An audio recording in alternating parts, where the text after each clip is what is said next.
Hello and good evening, everyone. Welcome to Springfield, Oregon and the Hamlin Sports Complex as we get ready to bring you Legion Baseball again tonight here on CBS Sports Radio 1490 The Score. We welcome you into tonight's broadcast. Joey Keyran here with you from Springfield as the Doc Stewarts take on the Willamette Valley Titans in the final two games of this four-game series between the Docs and the Titans.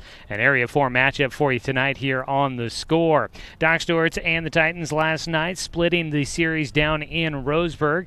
Docs losing Game 1 3-1 to end their 13-game home winning streak, but they came back and got a victory in Game 2 to salvage the night, winning 6-4 in the nightcap. Now the Doc Stewarts head on the road, looking to remain in second place and see if they can close the gap on the Medford Mustangs, who sit in first place in the Area 4 standings.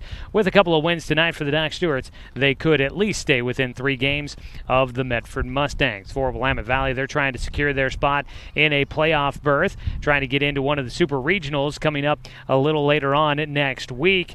But for the Doc Stewarts, they don't have to worry about that as the host team for the upcoming state tournament. A lot on the line for both these squads, but for Willamette Valley, they're getting into must-win territory if they'd like to see their season continue on. We'll continue to take a look at today's matchup as we make our way through your Budget Lumber pregame show. Everything you need at great low prices, that's Budget Lumber on Diamond Lake Boulevard, where they strive to be Lumber One. Want to remind everybody, tonight's game is streaming with video online at 541radio.com. You can watch Doc Stewart's baseball there live and for free. Tune in. We've got the GoPro back behind home here tonight, so we hope you guys enjoy the view from behind the home plate as we bring you tonight's baseball action from the Hamlin Sports Complex in Springfield. We'll go ahead and take a quick break. When we come back, we get a chance to catch up with head coach Scott Shaver. It's our pregame coaches interview brought to you by Oregon Coach Crafters, the best care in RV services and repair. Back with more of the Budget Lumber pregame show after this on CBS Sports Radio 1490 The Score. Season is finally here, but remember, respect the water. Don't swim and don't go in the water if it's under 60 degrees. Swimming in water under 60 degrees is life-threatening. It could cause hypothermia, which means your limbs paralyzed and you can't get out of the water.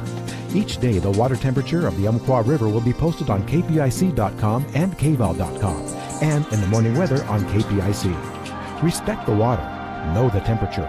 Brought to you by the Respect the Water Safety Committee. It's easy to spot people who participated in high school sports and activities. Right on time. They learned important lessons like leadership, teamwork, respect. Hey, our meeting moved to 10. We'll be ready. Values that last a lifetime. We need to focus on 3 factors.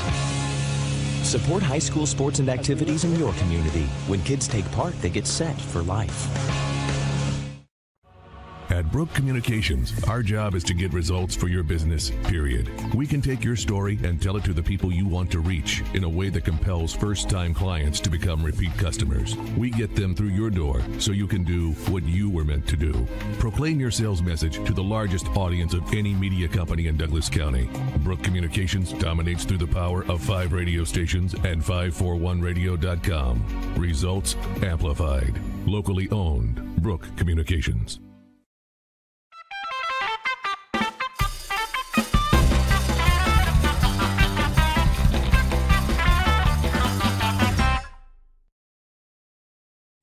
Gotta go with barbecue. Cracked pepper. Spitz cracked pepper. Spitz cracked pepper. Aunt Carol's barbecue seeds. Barbecue. Ranch. Barbecue. Barbecue. Ranch.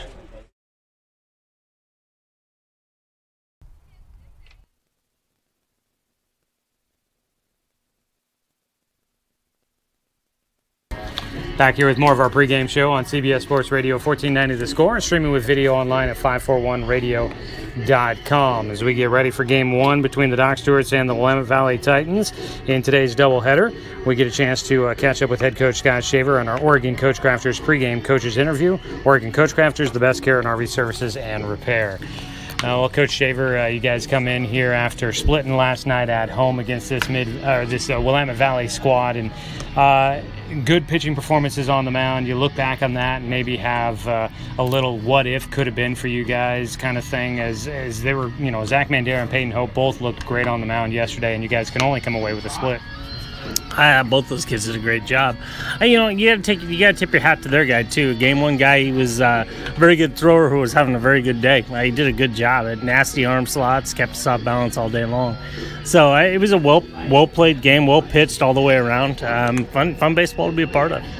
You guys get a chance to set up with Willamette Valley here again today. I like to try and see if you learned anything in Game 1 that you feel like maybe helps you out here in Game 2 on how you approach things, looking to try and get on the road and at least get a split here today and hopefully come away with a pair of victories.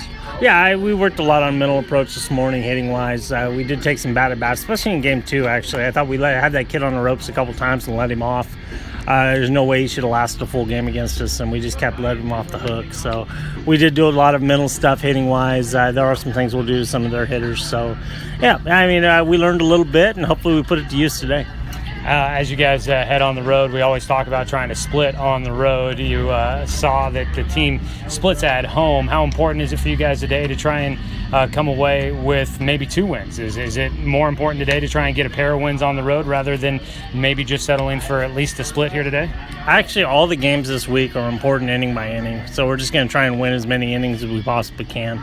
A lot about this week is about mental preparation, being prepared to play, be able to maintain throughout a ball game. We want to come away here with a couple wins, absolutely, but definitely have to split, and we just need to keep continuing to get better.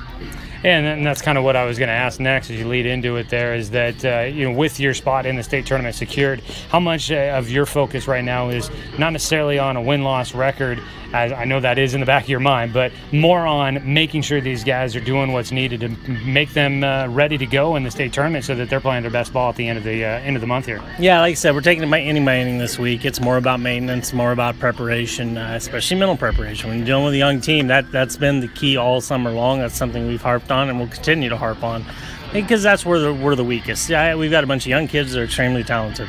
Where we struggle is mentally, and that rightfully so. They're young, so we're trying to teach them the way we want them to do it, and they're learning every day. We want to earn our way into the state tournament. Even though we have the host bid, we know we're going to be there. We want to make sure we're in one of the playoff spots to get into it. And, we're the only team right now pushing Medford, and that's the way we want to keep it. We want to keep the pressure on them just for fun. So I'd like to go into Saturday, Sunday with those games meaning something and being able to go at it. All right. We look forward to it tonight. The Doc Stewarts take on the Willamette Valley Titans in a league doubleheader. Game 1 coming up here in just a few moments. That's your Oregon Coach Crafters pregame coaches interview with head coach Scott Shaver. Back with more of the Budget Lumber pregame show after this here on CBS Sports Radio, 1490 The Score. This county is your home. But no matter where life takes you, Cascade Community Credit Union will be there whenever you need us. We'll be there with access to over 30,000 no-fee ATMs worldwide. We'll be there with an auto loan for your next vehicle. And when you're ready to make your dreams a reality, we'll be there with a home mortgage and one-on-one support every step of the way. Because commitment to our members is reflected in everything we do. Cascade Community Credit Union, there whenever you need us. Swimming season is finally here, but remember, respect the water. Don't swim and don't go in the water if it's under 60 degrees. Swimming in water under 60 degrees is life-threatening. It could cause hypothermia, which means your limbs paralyzed and you can't get out of the water. Each day, the water temperature of the Umpqua River will be posted on kpic.com and kval.com, and in the morning weather on KPIC. Respect the water. Know the temperature. Brought to you by the Respect the Water Safety Committee.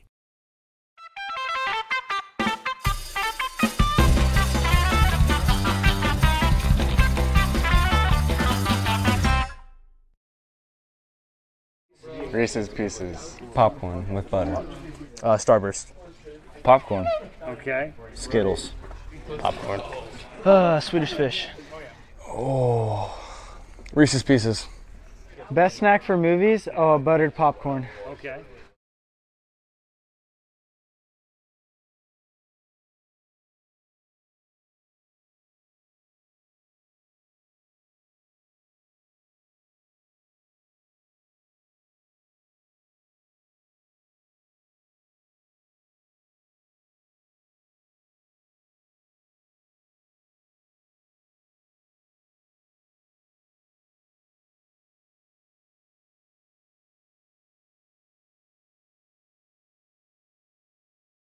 In Springfield on a beautiful day for some baseball at the Hamlin Sports Complex. Doc Stewart and the Willamette Valley Titans squaring off. John Young Field, the host site for today's matchup, going to be a good one here today. The two teams meeting up last night and providing plenty of fireworks in a couple of close games.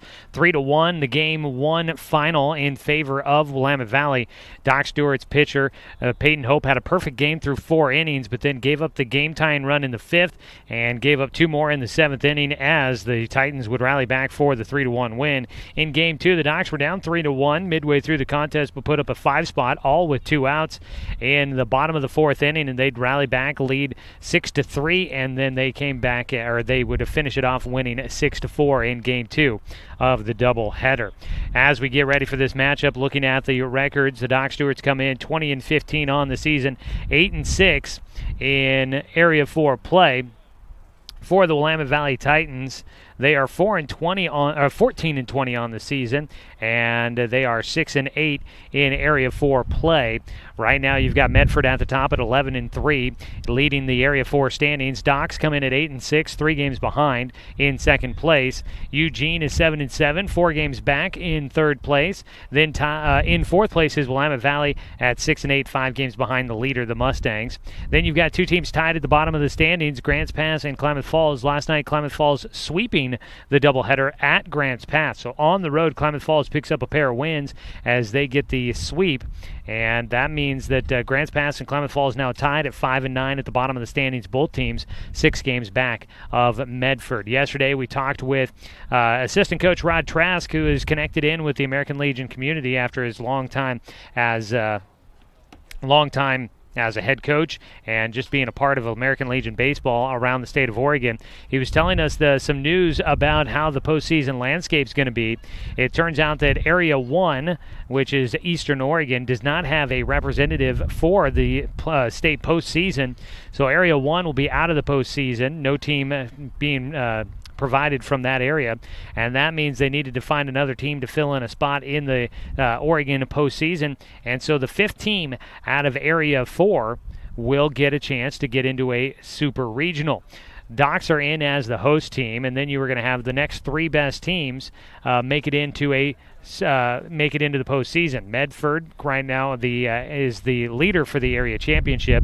The area champion will get in automatically to the state tournament along with the Doc Stewarts, and then the 2nd and 3rd best teams would also get into super regionals, both of them hosting super regionals coming up next week.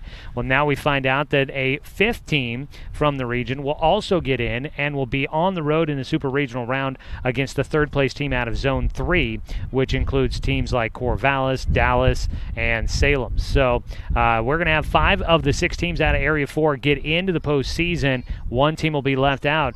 I think the race to find out which team gets left out is going to be an interesting one coming up, with Grants Pass and Klamath Falls tied going into their matchup tonight in Klamath Falls. Medford's at Eugene. Those 2 teams split last night in Medford in that doubleheader last night. We'll be keeping an eye on other scores going on around Area 4 coming up this evening.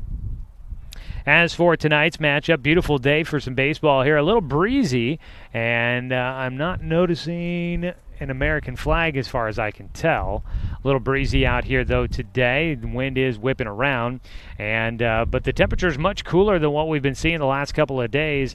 In fact, it looks like right now here in Springfield, I think we have hit the high temperature for the day, 90 degrees. And so we are looking at much cooler temperatures, 10 degrees cooler than what we saw yesterday when we hit triple digits down in Roseburg.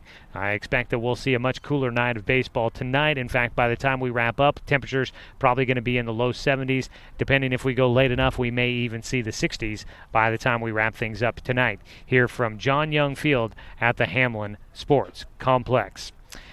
Well, we get ready for Game 1. We'll have your Cooper's Pest Control starting lineups coming up here in just a few moments. We'll also get you the look around the diamond, brought to you by Diamond Power Equipment. That weather report was brought to you by Supercuts in the Steelhead Run Plaza across from Starbucks on Garden Valley Boulevard. Save time and check out styles online at supercuts.com. Oh, boy. Automatic sprinklers coming on some grass here next to us. A small section of grass. They're making sure it stays nice and watered, And looks like a couple of fans are going to be watered as well. Catching them by surprise just a bit there as we get ready for Game 1. Let's go ahead before we take our final break of the Budget Lumber pregame show. Let's go ahead and pause 10 seconds for station identification. You're listening to Doc Stewart's Baseball on CBS Sports Radio, 1490 The Score.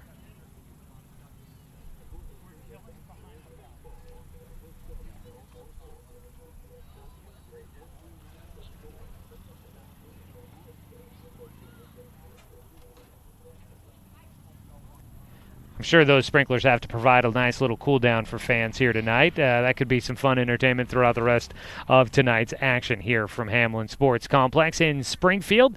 Docs and the Willamette Valley Titans getting ready to square off. We'll go ahead and take a 2-minute break. When we come back, we'll get you those Cooper's Pest Control starting lineups and look around the diamond as we get ready for the top of the first inning with the Doc Stewarts coming up to hit. Back with more Doc Stewart's Baseball for you here on CBS Sports Radio, 1490 The Score.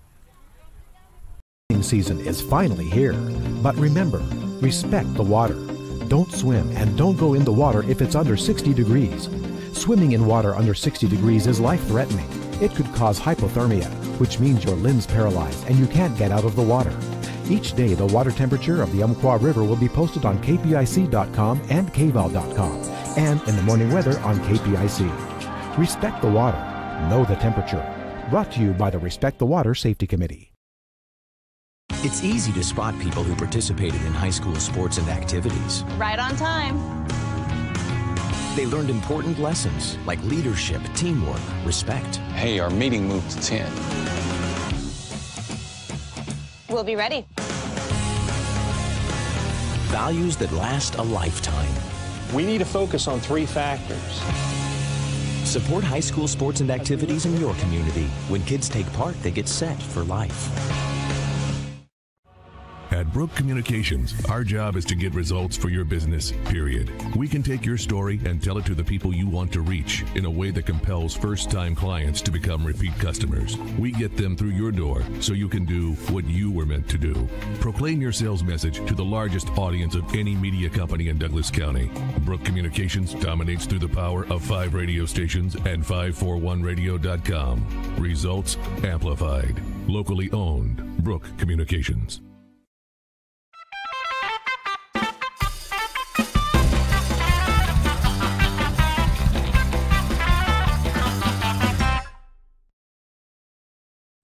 Gotta go with barbecue. Cracked pepper. Spitz cracked pepper. Spitz cracked pepper. Aunt Carol's barbecue seeds. Barbecue. Ranch. Barbecue. Barbecue. Ranch.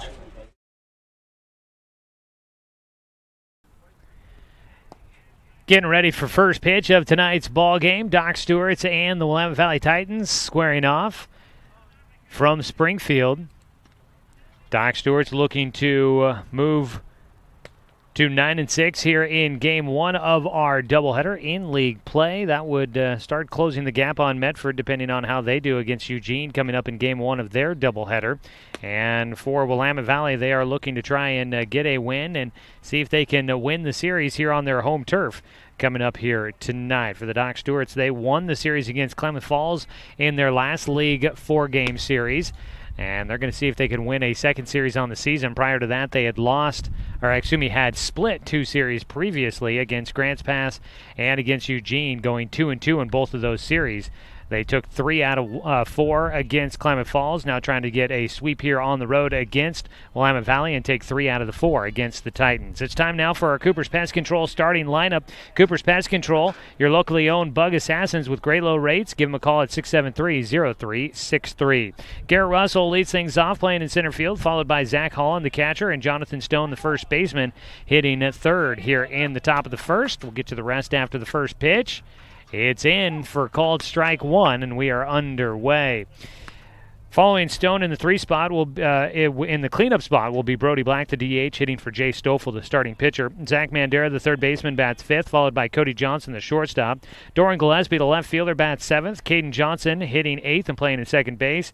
And the right fielder, Jet Black, will bat 9th in the lineup for the Doc Stewarts. That's your Cooper's Pest Control starting lineup for the Doc Stewarts in Game 1 of tonight's doubleheader.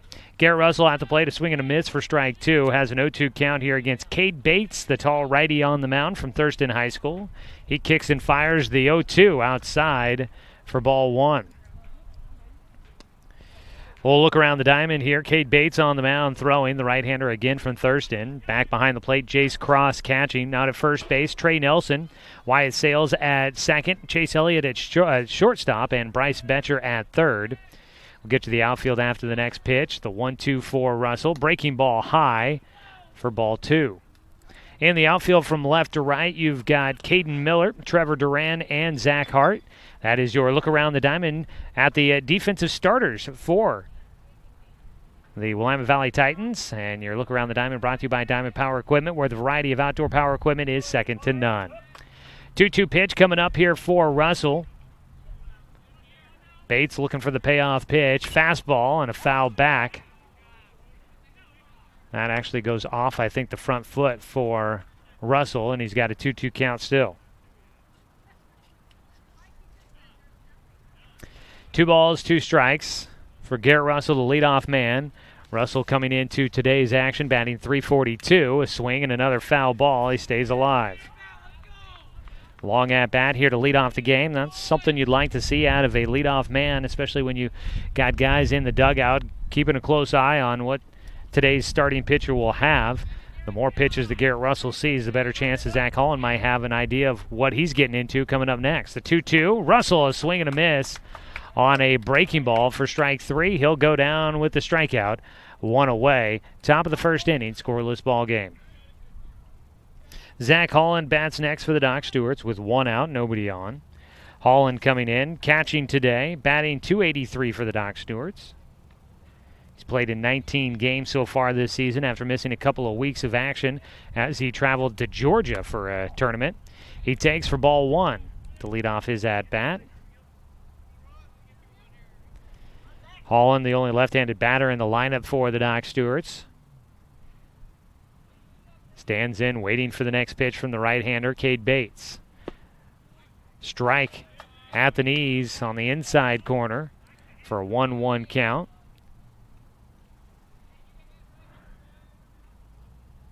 Bates is a name that we've seen for a few years on this Willamette Valley squad. His 1-1 pitch off speed. It's pulled towards second. In front of it is Sales. His throw over to Nelson will get Holland for out number 2. Zach actually beat out a ground ball to second base in Game 2 of the doubleheader last night. Drove in a run and helped the Doc Stewarts extend a lead against the Titans late in that ball game in Game 2 to help the Docs get the victory. That was a critical moment in that game. You can't beat out a ground ball to second base here in the opener of today's doubleheader. And then you got 2 down now as Jonathan Stone steps in. First pitch swinging, he fouls it back to the screen for strike 1. Jonathan Stone, the 3-hitter in the lineup for the Doc Stewarts, batting .371. He brought his average up after yesterday's contests. Stone went 1 for 3 in Game 1 as he takes low and outside, and he was 1 for 2 in Game 2, picking up a couple of hits in the doubleheader. Foul ball and a low and outside pitch to even things up at 1-1 here against Jonathan Stone. Bates trying to go for a 1-2-3 first inning. Stone trying to avoid that fate. He puts the ball in the air out towards center field. Going back is Duran. That one carrying to the wall, and he'll make the grab just in front of the warning track. Big catch there for Duran. Jonathan Stone, he told me he hit a couple of balls out during batting practice. He gets a hold of one on his first at-bat, but he just can't quite get it out of here. Docs go down in order in the top of the first inning. No runs, no hits, no errors. Nobody left on base. We head to the bottom of the first inning. Doc Stewart's coming out defensively on CBS Sports Radio, 1490, The Score. Season is finally here, but remember, respect the water. Don't swim and don't go in the water if it's under 60 degrees. Swimming in water under 60 degrees is life-threatening. It could cause hypothermia, which means your limbs paralyzed and you can't get out of the water. Each day, the water temperature of the Umpqua River will be posted on KPIC.com and KVAL.com, and in the morning weather on KPIC. Respect the water. Know the temperature. Brought to you by the Respect the Water Safety Committee.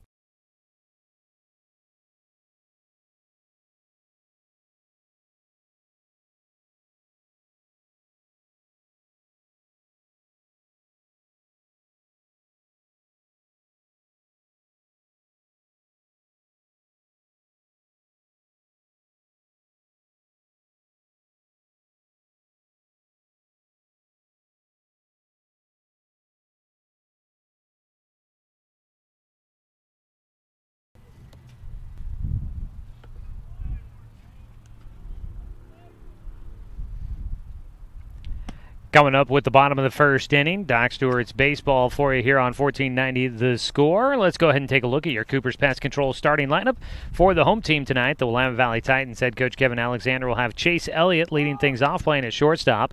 Wyatt Sales, the second baseman, batting second. Bryce Betcher, the third baseman, will hit third, followed by Trey Nelson, the first baseman, in the cleanup position. Cade Bates, the pitcher, bats fifth, followed by Zach Hart, the right fielder. Jace Cross, the catcher, batting seventh, followed by eight-hitter, the left fielder, Caden Miller. And in center field, batting ninth, is Trevor Duran. That is your Cooper's Pest Control starting lineup. Give them a call at 673-0363. On the mound for the Doc Stewarts here in Game 1, it'll be Jace Stoffel. The soon-to-be junior at Roseburg High School comes in with a 2-3 record so far this year, 7.75 ERA, 29 innings worked. His first pitch of the ball game is in at the knees for a called strike one as we're underway in the bottom of the first. Stoffel, 26 strikeouts this season, 23 walks. He has battled back to get that number in his favor as he issues one low out to center field. Garrett Russell, a few steps in, will make the catch for the first out of the bottom of the first inning.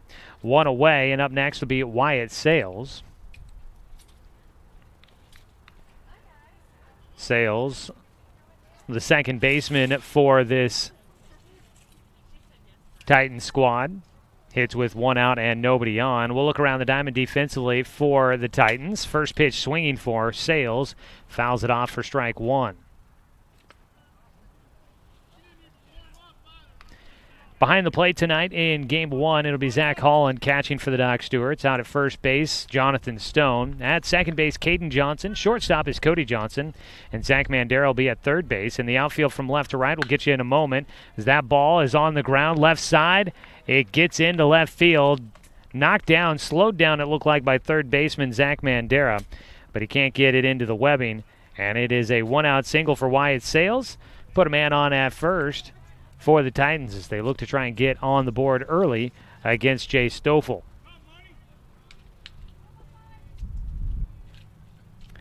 One on, one out.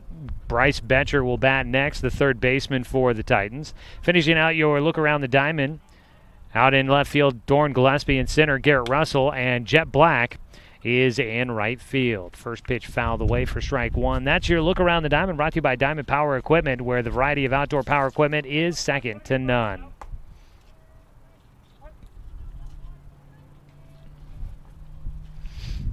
Jay Stoffel, the 0-1 pitch here for Betcher with a man on at first. Strike on the inside corner makes it an 0-2 count. Bryce Betcher in that cleanup spot. He had some struggles last night against the Doc's pitching staff. In Game 1 was 0 for 2, did score a run. He was 1 for 3 in Game 2. He puts one on the ground towards second. Diving attempt off the glove for Caden Johnson, going first to third. The throw to third base, not going to be in time. Just safe in front of the tag. Going into third base will go Wyatt Sales safely. Zach Mandera nearly had the tag on that ball. Home umpire Matt Favreau, covering third base on the play, says that Sales gets in safely. A strong throw from second baseman Caden Johnson to third base, almost got the out there. Bryce Betcher sneaks one through on the infield for a single. He ends up at second base on the throw. Up to third base goes Sales. And with with one out, there's runners at second and third for the Titans here in the bottom of the first.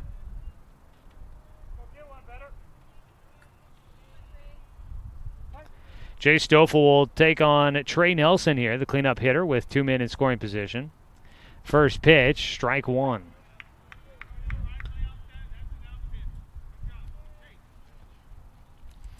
0-1 delivery coming up here for Nelson.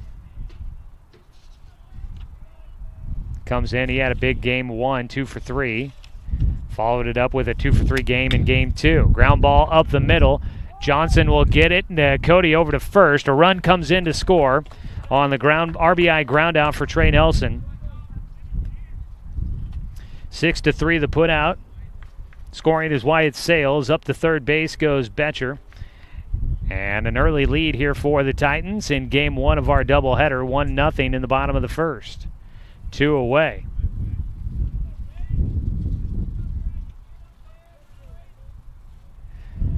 Cade Bates, the starting pitcher, will get a chance to hit. Did not play in the games yesterday. Takes a breaking ball for strike 1 to lead things off. So far, Jay Stoffel doing an excellent job of getting the first pitch across for a strike. His 0-1 pitch, a fastball, just misses for a 1-1 count. Cade Bates getting the start here in game 3 of the 4-game series, game 1 of tonight's doubleheader. He was a graduate of 2017 at Thurston High School. This will be his last year with the Willamette Valley Titans as he takes a pitch in the dirt for a 2-1 count. 2 down with a man at third base, already a 1-0 lead for the Titans. Bates fouls off the 2-1 delivery and makes it a 2-2 count. 2 balls, 2 strikes. Stoffel trying to get out of this first inning, not allowing them more than just the 1 run so far. His 2-2 pitch with a man at third, breaking ball, and it got him. Just grazes the batter. Is going to be the call at home plate, and runners on the corners now for the Titans. That one did not get Cade Bates by much. Didn't seem to even affect the flight of the baseball there. But Bates will reach first base. First and third. Zach Hart coming up to bat next. The 6th hitter up to bat for the Titans, left-handed hitter. He was the starting pitcher in game 2 of last night's doubleheader. He takes the first pitch for ball 1.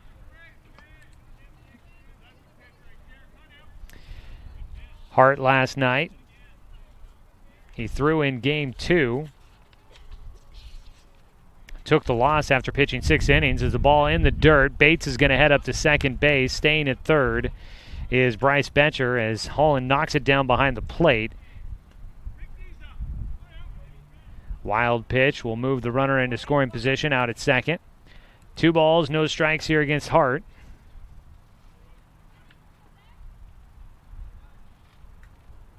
Stoffel's 2-0 does take it to a 2-1 count. That ball goes by for a called strike against Hart. He pitched 6 innings, 7 hits, gave up 4 earned runs, 3 walks, 3 strikeouts in his start, and he ended up taking the loss. He'll put one into right field. It's going to drive in at least 1. Jet Black up with it. His throw to the plate, trying to get Bates. It won't be in time. Holland out to second base. No, safe at second. Hart will get in. His RBI single scores 2. And he takes second base on the throw to the plate. Bryce Betcher scores. Cade Bates comes around to score from second.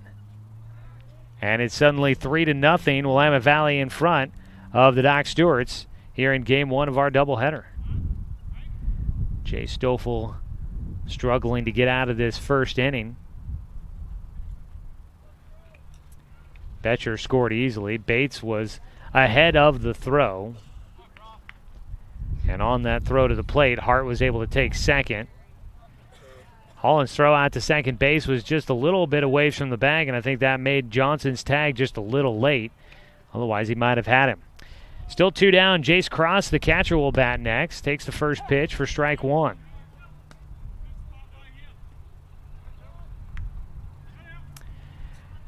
Three to nothing our score here early on. Docs will have to get some offense going after going down in order in the first inning against Cade Bates. The 0-1 from Stoffel misses inside and high. His breaking ball off the mark. Jace Cross. Last night, 0 for 2 in game 1 against Peyton Hope. And in game 2 against Zach Mandera, 0 for 2 as well as he swings and misses late on a pitch low in the strike zone. A ball and 2 strikes. Seventh hitter to the dish for the Titans, leading 3-0 here in the bottom of the first inning. 1 ball, 2 strikes. Pitch low and outside for ball 2.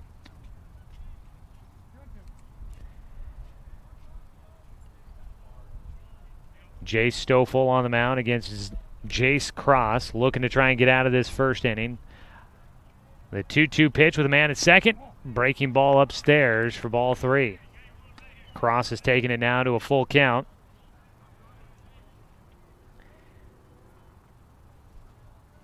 Jace Cross from Cottage Grove High School, graduating this year.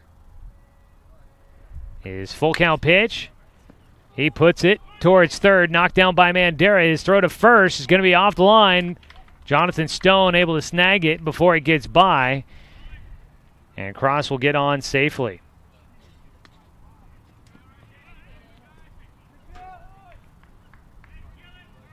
So now first and third for the Titans.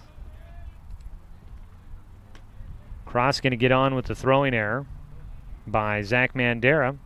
Up to third base goes Zach Hart. And the 8-hitter Caden Miller will step in next.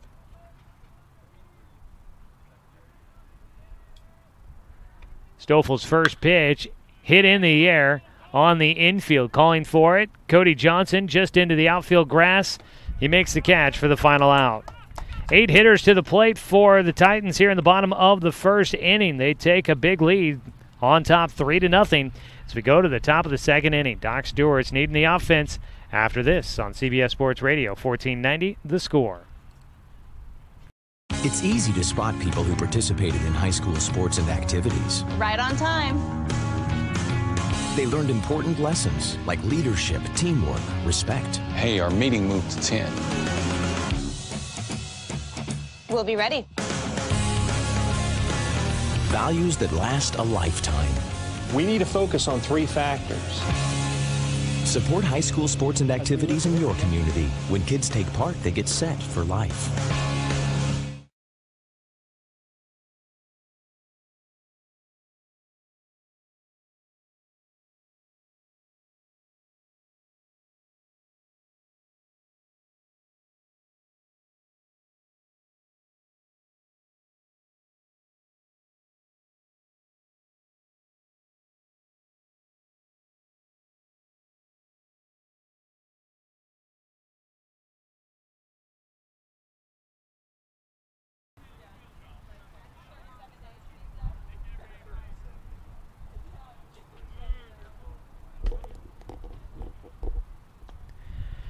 Head to the top of the second inning. Doc Stewart's Baseball today here on 1490 The Score, brought to you by Dr. Alanson Randall. For new patients, mention the code Perfect Smile and receive a free exam and x-rays.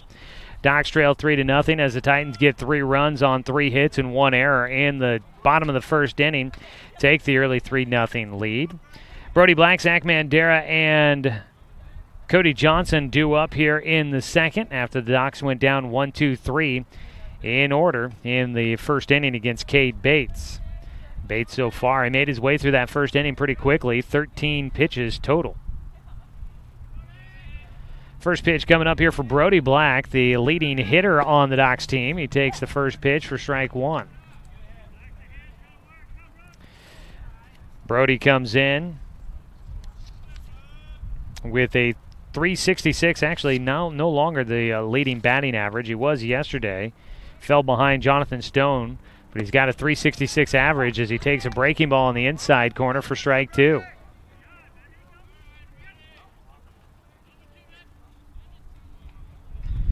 No balls, 2 strikes here against Brody Black. Cade Bates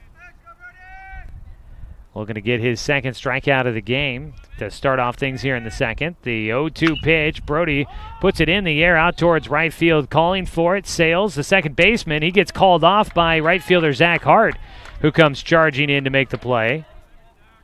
At first, it almost looked as if Sales had lost the baseball in the sky, but it was Hart coming in, calling him off. The right fielder makes the catch for the first out. 1 away. Doc Stewart still without a base knock.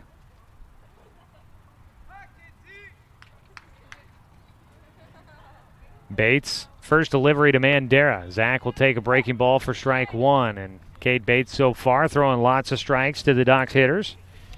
Zach Mandera batting .267 this season. 27th game that he has been out there as a defender and getting a chance to hit. The 0-1 breaking ball, he thought about it, didn't get the hands going. Takes for strike two. Mandera basically got into the motion, everything he needed except for actually swinging the bat. His 0-2 pitch coming up from Bates, who's looking for another 3-pitch out. He gets Mandera to foul one off, and the at-bat will continue with the 0-2 count. Well, Doc Stewart's wearing orange on the road today. They've got Roseburg Dr. Stewart's across the chest. The numbers on the back in white, gray trousers, black socks. On the other side, it's the blue tops. White numbers on the front and the back for the Titans. The white trousers, as that breaking ball gets Mandera in the helmet. He ducked out of the way, but he couldn't escape the baseball. And Mandera will become the first base runner of the game for the Doc Stewarts after getting hit by a pitch. That one just barely off the dome there. He seems to be all right. Immediately threw the bat away and headed on down to first. Coach Tom Nielsen down there to check with him. Mandera will stay in the ball game at first base. 1 on, 1 out, and Cody Johnson will stand in for the Doc Stewarts. Doc's leader in RBIs this season. Cody comes in with 23. And right now, Cody Johnson batting .301 on the year. A lot of guys getting on base in front of him, and he continues to drive them in. Looking to try and at least move Zach Mandera around here. First pitch to Johnson from Bates. High and inside for ball one. Bates for the first time throwing with a man on base. 1 out here in the top of the second. Again, it's the the blue tops, white numbers on the front and the back for the Titans, the white trousers, the white baseball caps. Is this ball in the air out towards center field? Going back is Duran, and he'll settle underneath it for the second out. 2 down, and up next, Doran Gillespie will hit with Zach Mandera still on at first.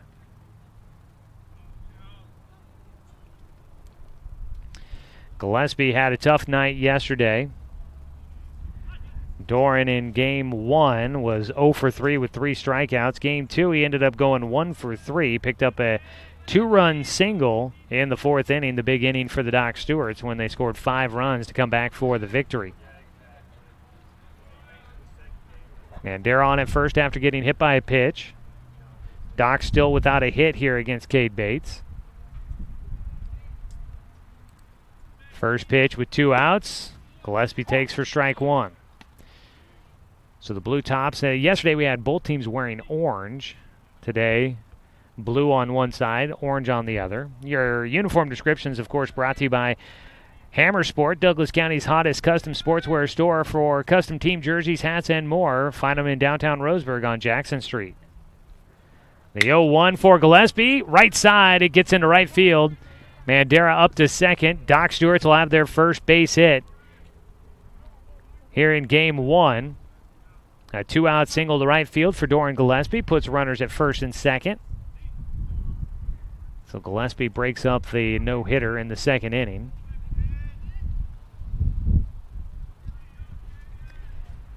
Docs will send their most hitters to the plate here in the second after going down in order in the top of the first. 5th hitter to the plate is Caden Johnson. The 8-hitter will step in next for the Doc Stewarts. A brief visit to the mound here for the coaching staff for the Titans. Calling time early here after giving up just the first hit of the ball game. And for the first time having runners on base, the Titans coaching staff wants to have a quick word with Cade Bates on the mound with 2 down and 2 on. Caden Johnson, younger brother of Cody Johnson. They both play up the middle. Caden at second here tonight. Cody at short. Caden Johnson batting .310 this season. Comes in with 10 RBI, trying to get the Docs their first run of the game here with 2 outs in the top of the second inning. Cade Bates' first pitch. So strike called on the inside corner. Continues to be a breezy day here in Springfield. Got the freeway going by off in the distance, and Pioneer Parkway out beyond the outfield fence as a breaking ball drops in for strike 2 for Bates. And Cade Bates finds himself ahead in the at-bat, 0-2, trying to retire the side and leave a man stranded in scoring position for the Doc Stewarts.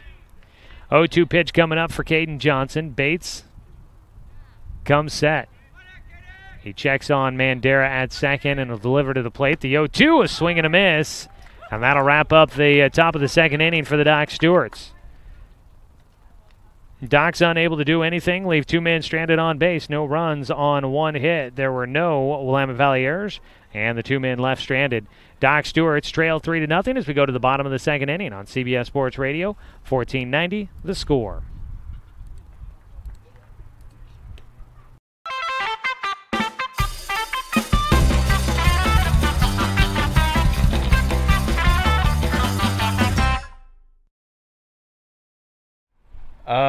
Peter Griffin from Family Guy. Okay. Goofy. Okay. Favorite cartoon character? SpongeBob. Tigger. All right. My favorite cartoon character is Squidward.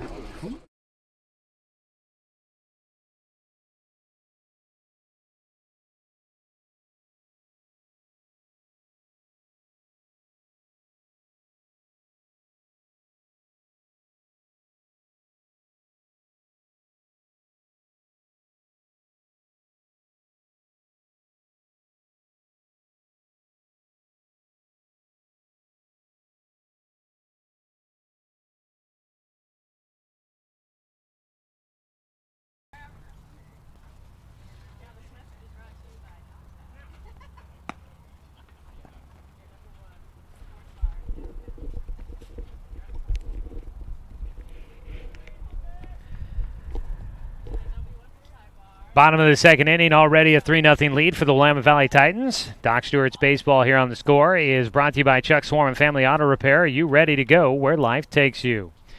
Bottom of the second inning for the Titans. They'll have the 9-1-2 hitters coming up as they lead at 3-0. Trevor Duran will lead things off, followed by Chase Elliott, Wyatt Sales, all due up here in the second. First pitch for Jace Stoffel. A high fastball gets a swing and a miss out of Duran. In that first inning for the Titans, 3 hits, all of them singles, coming through to drive in a couple of runs. The 0-1, it's a line drive, gets into center field for Duran. 1 on. To lead things off here in the second inning.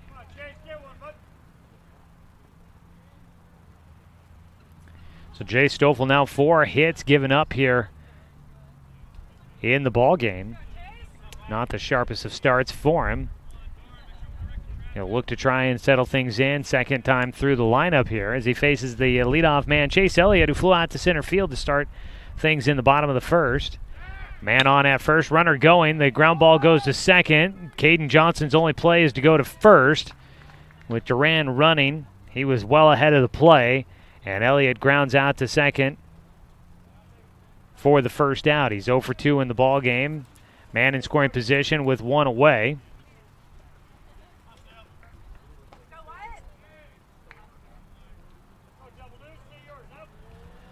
One out, 1 on in scoring position. Wyatt Sales had a base knock through the left side of the infield back in the first.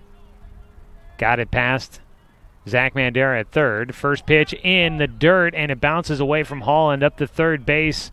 Will go Duran. Another wild pitch, second of the game for Stoffel. In the dirt, and Holland with the spin on the breaking ball just can't control it. Duran will advance 90 feet up to third base. Sac fly could bring in another run, make it a 4-0 lead early for the Titans. At the plate, Sales waits for the 1-0 delivery. He fouls it back for strike 1. A ball and a strike.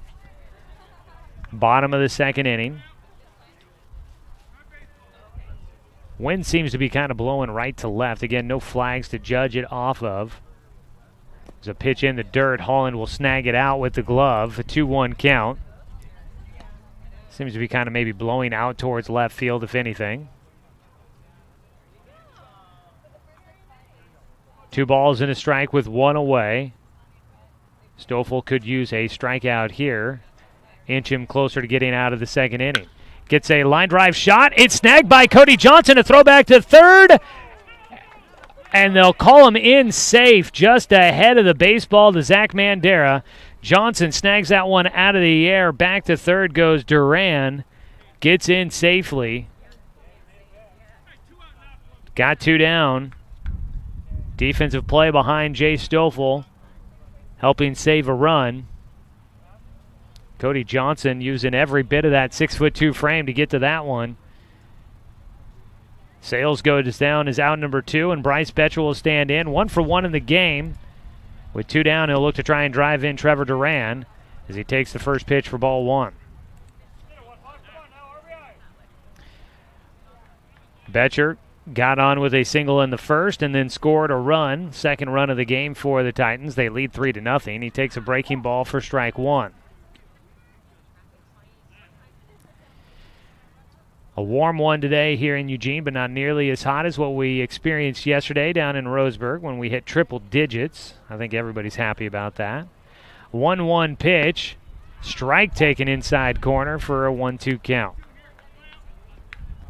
That fastball catching the inside edge just right at the knees against Betcher. Stands back in. A 1-2 pitch coming up. Check swing. He goes around for strike 3. First strikeout of the ball game for Jay Stoffel. It's a Joe's Towing strikeout. Don't strike out when you get stuck. Call Joe's Towing, your local professionals. That rounds up things here in the second inning. The Titans leave a man stranded at third. No runs on 1 hit. No Doc Stewart errors, just the 1 man left on base. It's a 3-0 score still as we go to the top of the third inning. Doc Stewart's trailing on CBS Sports Radio, 1490 The Score. Season is finally here, but remember, respect the water. Don't swim and don't go in the water if it's under 60 degrees. Swimming in water under 60 degrees is life-threatening. It could cause hypothermia, which means your limbs paralyzed and you can't get out of the water. Each day, the water temperature of the Umpqua River will be posted on kpic.com and kval.com, and in the morning weather on KPIC. Respect the water. Know the temperature. Brought to you by the Respect the Water Safety Committee.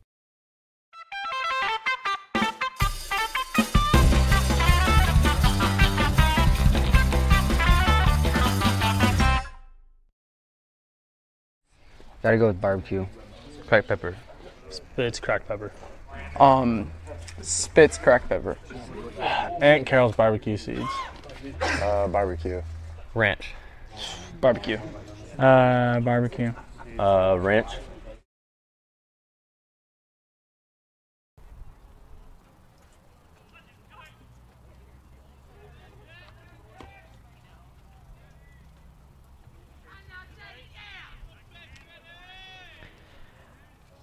Come back for the top of the third inning. 9-1-2 hitters due up for the Doc Stewarts. Jet Black leading things off. Docs trail 3-0. First pitch in the dirt for ball 1 to Jet, the last hitter up for the first time in the ball game.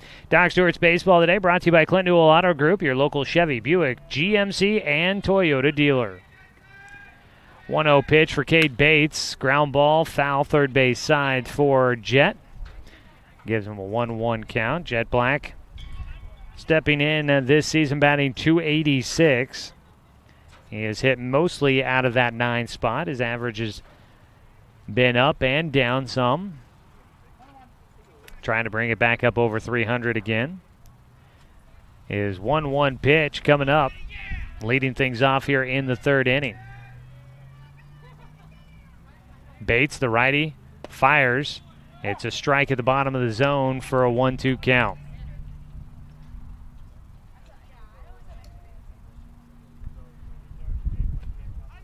After Jet, we head back to the top of the lineup for Garrett Russell, who struck out swinging back in the first. His 1-2 pitch to Jet is in the air, shallow right field, calling for it. Second baseman Wyatt Sales makes the catch to retire the first batter. 1 down, and to the top of the lineup. Garrett Russell will get a second look at Cade Bates.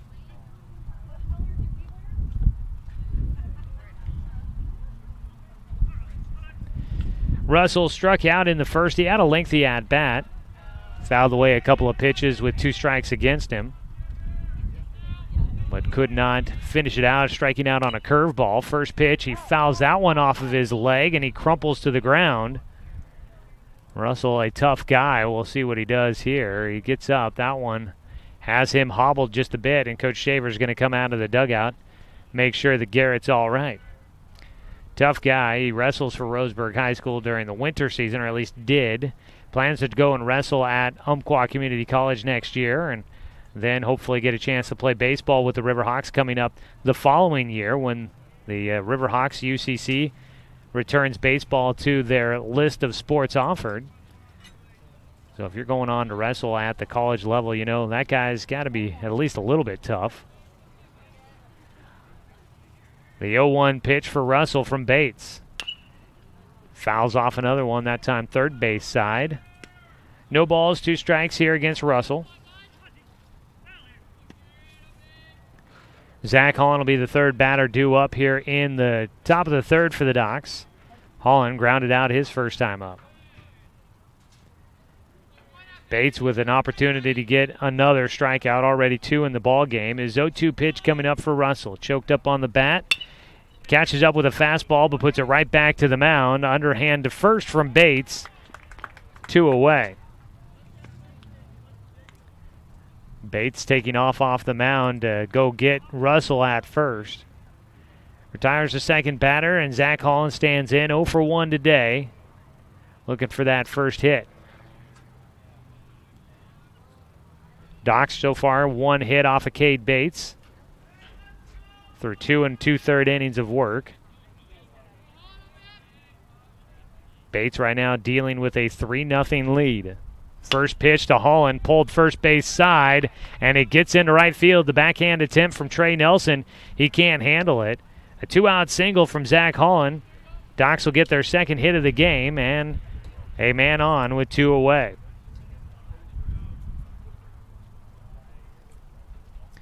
Docs got a 2-out single from Doran Gillespie back in the second inning.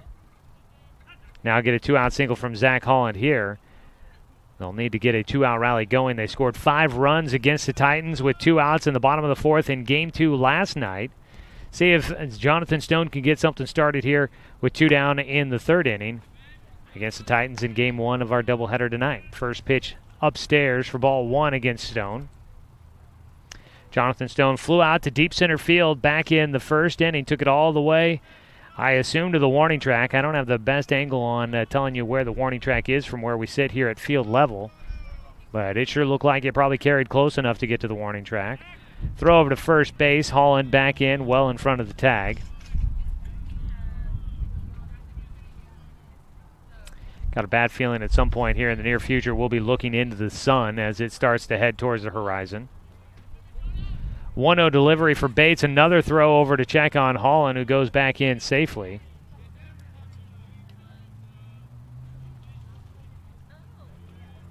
At the plate, it's a 1-0 count for Jonathan Stone. The Docs first baseman waits for the delivery. Bates fires a breaking ball inside corner for strike 1. 1-1 the count, 2 away. Zach Holland after his 2-out single to right field on at first. Jonathan Stone checks his wristband, which does not reside on his wrist. He actually keeps it in his back pocket. The 1-1 pitch fouled back for strike 2. The Hamlin Sports Complex here got a renovation. Field, I'm sure, about the same. It looks like the snack shack and whatnot. A lot of things still remain, but a lot of this place looking new from the last time we were here. There's another throw over to first. Ball just got out of the glove of Nelson at first base, and safely is Holland. A lot of remodeling here. Place looks real nice. Another baseball field added back behind us on the third base side. A artificial turf football field and track out beyond the first base and right field side here at the complex as well. Breaking ball, and that hits another Docs batter in the head. That got the back right near the base of the neck for Jonathan Stone. It got the bottom of his helmet. He gets on. Docs had a hit by pitch in the second inning. And that one got Zach Bandera in the top of the helmet. Here in the third inning, that one getting Jonathan Stone just in the bottom on the neck portion of his helmet. He's all right, though, out at first base. He's on at first. Zach Holland at second now. And up the bat will be Brody Black. Brody popped out to right field, shallow right field, back in the second, leading things off for the Doc Stewarts there. He'll hit for a second time in the ball game. Trying to see if he can bring in a run for the Docs. They trail 3-0 here in the top of the third inning. First pitch from Bates. Fastball is low for ball one.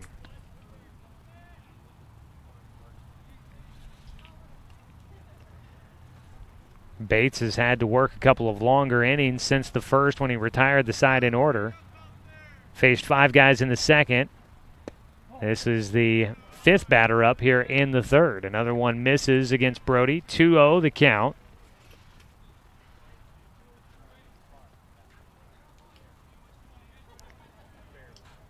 Bates with 2 away, looking to wrap things up here in the third. Holland out at second. The 2-0, a swing and a miss behind it. Brody Black late on that one. Has a 2-1 count.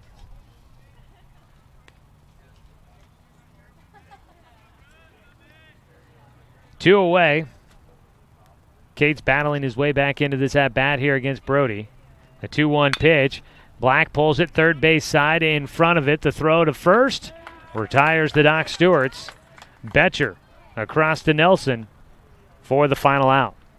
Doc Stewarts again leave 2 men stranded on base, unable to do anything. No runs on 1 hit, no errors, and the 2 men left stranded. We go to the bottom of the third. Doc still trailing 3-0 on CBS Sports Radio, 1490 The Score.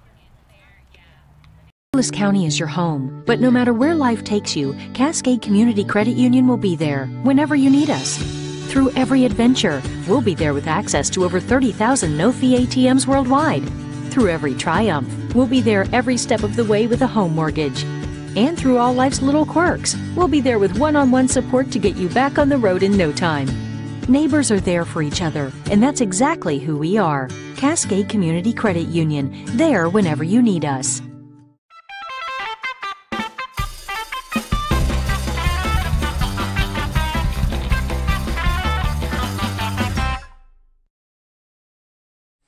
Gotta go with barbecue. Cracked pepper. Spitz cracked pepper. Spitz cracked pepper. Aunt Carol's barbecue seeds.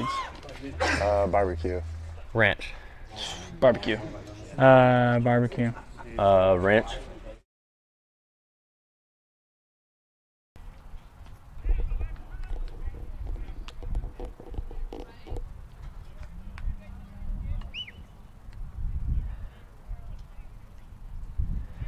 Well, the offense out to a bit of a slow start for the Doc Stewarts. Just 2 hits in the ballgame so far. 4 hits on the other side for the Titans. They score 3 runs in the first inning.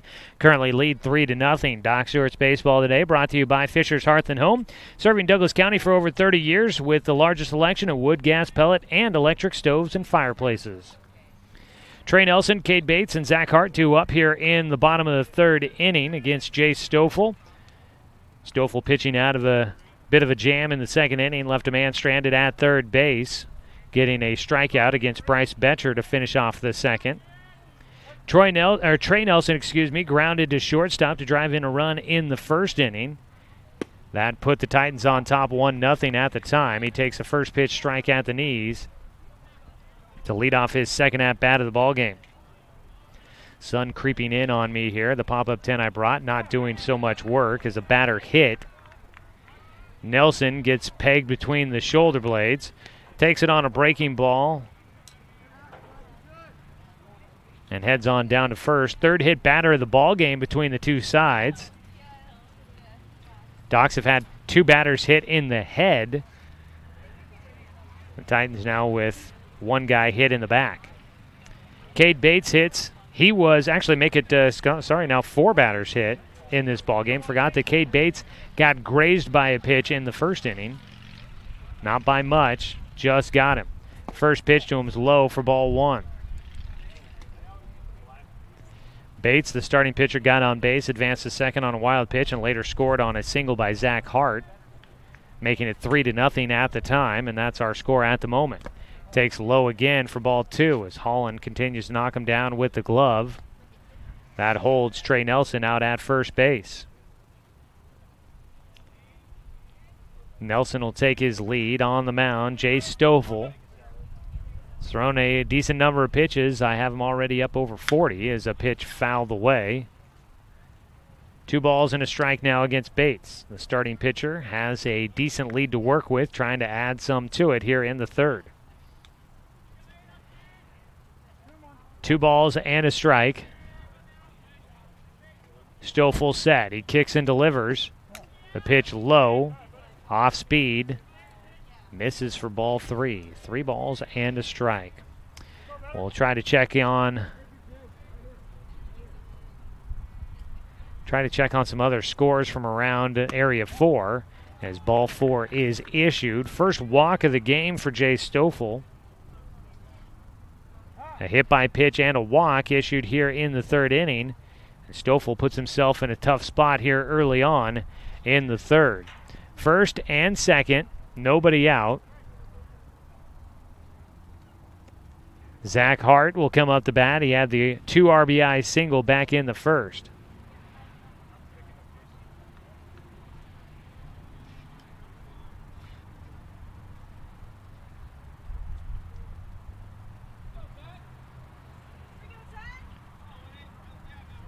Two on, and we lost the scoreboard for a moment, it looks like. Out to the mound will go pitching coach Tom Nielsen to have a conversation after already Zach Holland was out there on the mound for a quick chat. So the base runners, will head over to third to talk with their coaches. Nielsen out there to talk with Stoffel here. Bottom of the third inning, already 3-0 in favor of the Titans.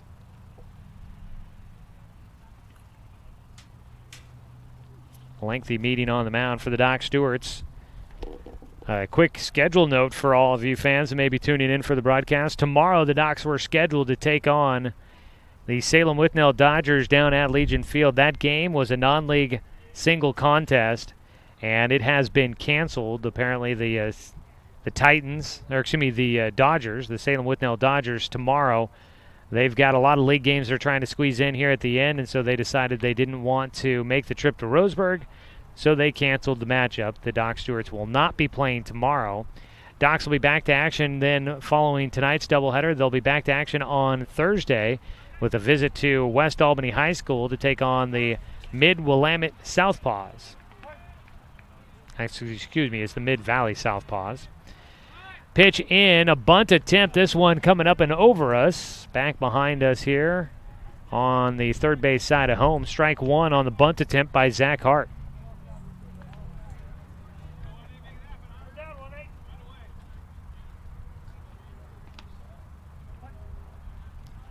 Oh, 0-1 delivery coming up for Hart, who's 1 for 1 in the game. He squares the bunt again, takes it in the dirt. Holland snags it out of the dirt to hold both runners. He got up and was ready to throw. 1 ball, 1 strike. Nobody out with 2 runners on so far here in the third.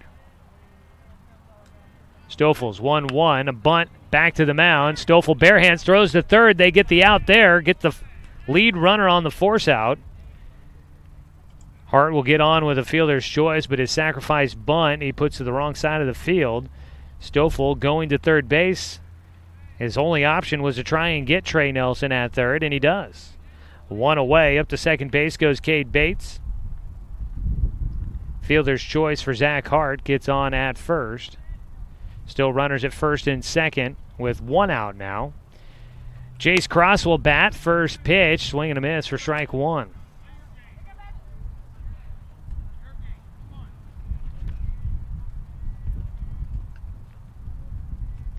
Oh, 0-1 delivery for Cross, who reached on an error in the first inning. Takes the slider outside for a 1-1 count.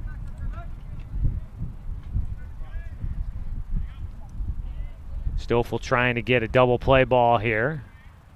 Get the Docs out of this third inning. He's once again pitching out of a runner in scoring position. A breaking ball too low inside for a 2-1 count.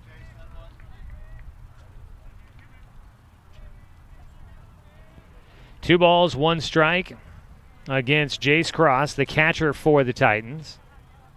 Right-handed batter, waits. He gets a fastball he puts in the air on the run out in left field. Gillespie and Russell both making an attempt, and Russell makes the catch. They'll double off the runner, Cade Bates, at second. Bates looks back to his third base coach wondering, did he really catch it? And Russell will come away with a double play out in left center. A diving full extension grab made for the second out, and he fires back in to double off Bates. Doc Stewart's get out of the third inning without giving up a run, despite the first 2 runners reaching base. And it's a 3-0 score as we go to the top of the 4th inning on CBS Sports Radio, 1490 The Score. At Brook Communications, our job is to get results for your business, period. We can take your story and tell it to the people you want to reach in a way that compels first-time clients to become repeat customers. We get them through your door so you can do what you were meant to do.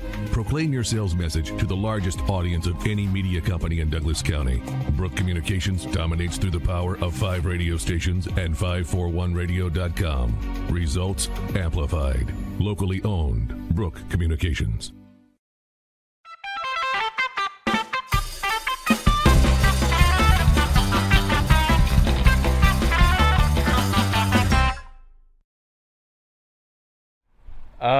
Peter Griffin from Family Guy.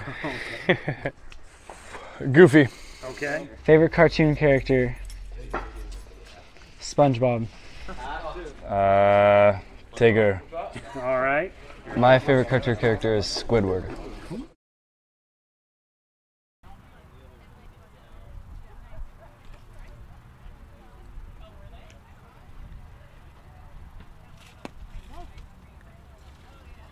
We've come to the 4th inning in Game 1 of today's doubleheader between the Doc Stewarts and the Willamette Valley Titans.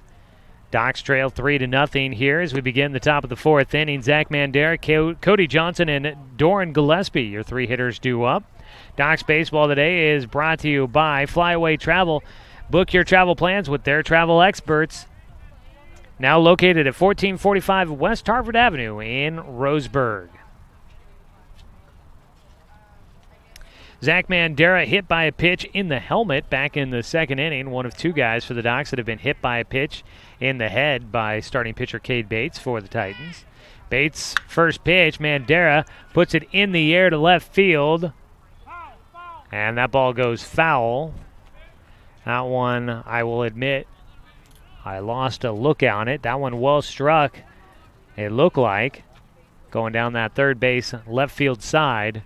And ending up foul for strike 1 against Mandera. Kind of sitting here amongst the Titans fans watching tonight's game. And looking through the chain link fence, just kind of trying to take it all in. And there's at least a couple of obstacles to try and look around that we'll make it through. 0-1 pitch. Mandera fouls off another one for strike 2.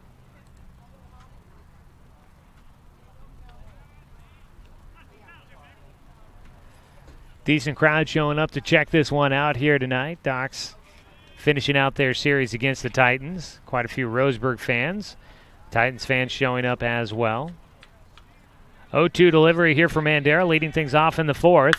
He goes after a high pitch out towards left field, backing up and just in front of the fence. Making the catch will be Caden Miller in left field. 1 away for Cody Johnson, hitting with nobody on base. Docs have not been able to get the leadoff man on all night. First time they had a runner on with 1 out in the 2nd inning. That's the only time they've been able to do that. Every other time they get runners on with 2 outs. First pitch to Cody Johnson. He takes it left side to shortstop. In front of it, Chase Elliott. Over to Nelson for out number 2. Quick one there. 0 for 2 day now for Cody Johnson. And the Doc Stewarts down to their final out here in the 4th inning. Still nobody on base. Offense has been limited so far for the Doc Stewarts.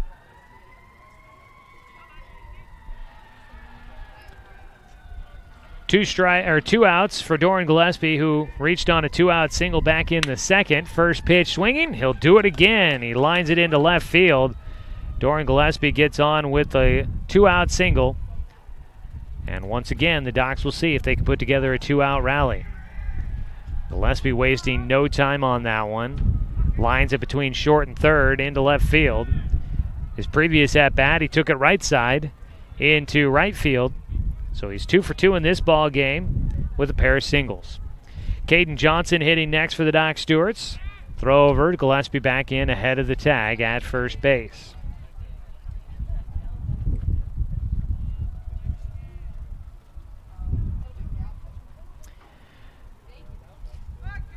Gillespie will take his lead at first. Nelson holding him on. Cade Bates on the mound. First pitch to Johnson. He goes after a high pitch. Fouls it up. It's coming back our direction. And the attempt made by Jace Cross. He can't make the catch. Wasn't sure if that one was going foul or if it was going to stay in the confines of the field.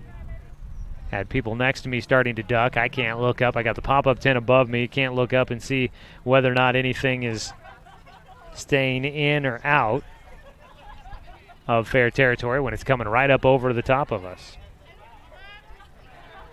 0-1 count now for Johnson. Still have Doran Gillespie at first.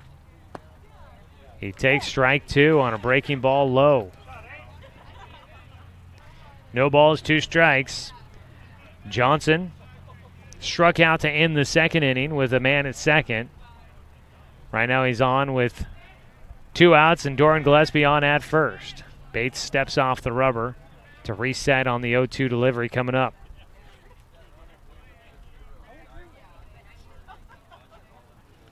Cade Bates will come set. The 0-2 pitch coming up for Johnson. He goes after a breaking ball and puts it into center field. Up to second base will go Gillespie. Center fielder Trevor Duran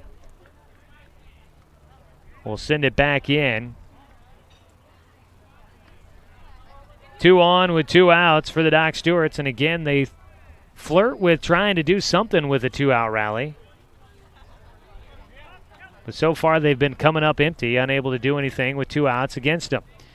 Another man in scoring position. 3 straight innings the Docs have had a man at second base, unable to bring him in to score. Jet Black will try to change that. First pitch, ground ball, left side, gets by a diving third baseman into left field. And they're going to send Gillespie to the plate into third base. Caden Johnson will get in safely. Docs are on the board.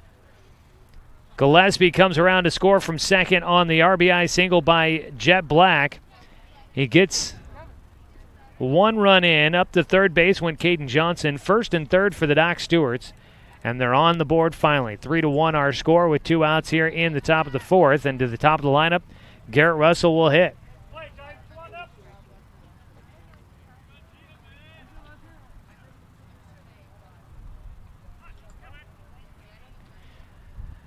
Docs are checking their wristbands before the next pitch. Out behind home, Jace Cross signals to the defense what they want to do with the runners on the corners. First pitch for Bates coming up against Russell is breaking ball low and outside. RBI single there for Jet Black, driving in 1 for Jet. That's his 14th RBI of the season. Russell up to hit with 2 outs. 0 for 2 in the ballgame so far. Russell's looking for his 14th RBI of the year. The 1-0 pitch takes a fastball for strike 1.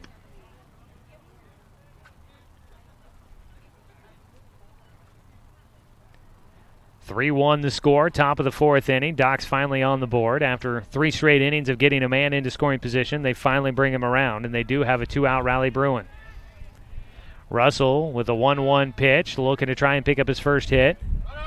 Runner going, the throw high. Cross will come up out of his crouch, but doesn't throw anywhere into second base. Jet Black will get in safely.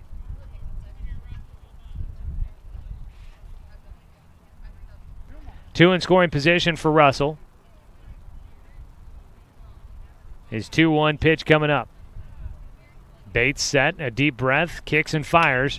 Russell fouls it away into the Cyclone behind home. I was almost wondering if Garrett Russell might consider trying to lay down a push bunt to the first base side. Both players on that side of the infield playing back.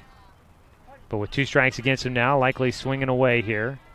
A 2-2 pitch coming up for Bates, trying to wrap up the top of the 4th. Breaking ball, swing and a miss for Russell. He'll go down. Cade Bates gets himself out of the 4th inning with his 3rd strikeout of the game. But the Doc Stewarts finally get one across. 1 run in on 3 hits. There were no errors for the Titans and 2 men left on base for the Doc Stewarts. 3-1 our score. Going to the bottom of the 4th inning on CBS Sports Radio, 1490, The Score.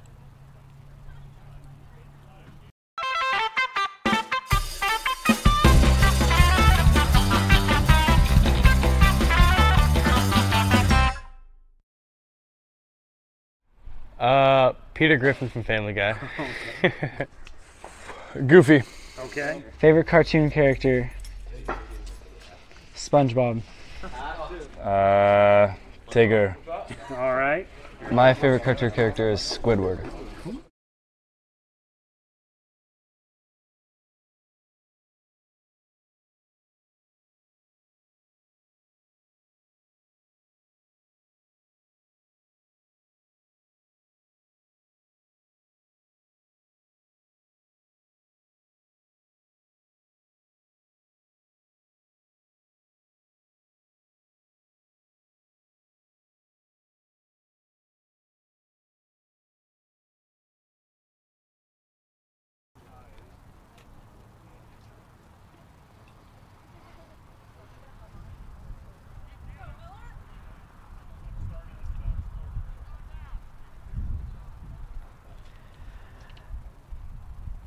Bottom of the 4th inning. Doc Stewart's Baseball tonight brought to you by Cascade Community Credit Union, belong to Douglas County.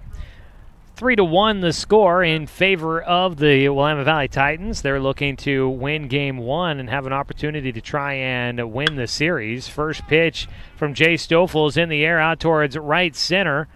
Jet Black on the run makes the catch. The right fielder ranging a long way to get to that one, but underneath it, as Caden Miller flies out to start off things here in the bottom of the 4th inning. Docs trying to win their 2nd straight series after taking 3 out of 4 against Klamath Falls in their last league series. They split last night at home against Willamette Valley, now trying to take both of them here on the road and get 3 out of 4 against the Titans. They've split every other series so far this year. First pitch taken for strike 1 for the 9-hitter Trevor Duran. He squares to bunt, puts it down third base side foul for strike 2. Duran had a single in the 2nd inning. Got all the way to third base before the final out was made, left stranded in scoring position. 4 runners left on base so far for the Titans. The Doc Stewarts have had their opportunities. They've left 6 men on base so far in this ballgame. And they've had a man left on base in scoring position in each of the last 3. The 0-2, a swing and a miss. Going up top for the payoff pitch. It's a Joe's towing strikeout for Jay Stoffel, his 2nd of the game. You've got 2 away. Don't strike out when you get stuck. Call Joe's Towing, your local professionals. Top of the lineup, Chase Elliott, 0 for 2 in the game. He takes the first pitch for strike 1. Stoffel looking for his first 1-2-3 inning of the night. See if he can keep it a 3-1 ball game. Misses upstairs for a 1-1 count. Wind picking up yet again. 1 ball, 1 strike for Stoffel. Gets another one in. Crossed at the knees, called for a strike against Elliott. He falls behind 1-2. So far, Elliott is flown out to center and grounded out to second. Both times it was the first out of the inning. He's looking to avoid the first out, or the third out here in the 4th. He hits a 1-hopper to second. It's fielded by Caden Johnson for the final out. Johnson over to first base. 4-3 the putout. Doc Stewarts get a 1-2-3 inning defensively here in the 4th, and they keep it a 2-run ball game. 3-1 our scores. We head to the 5th inning. Doc Stewart's falling behind the Titans here on CBS Sports Radio, 1490 The Score.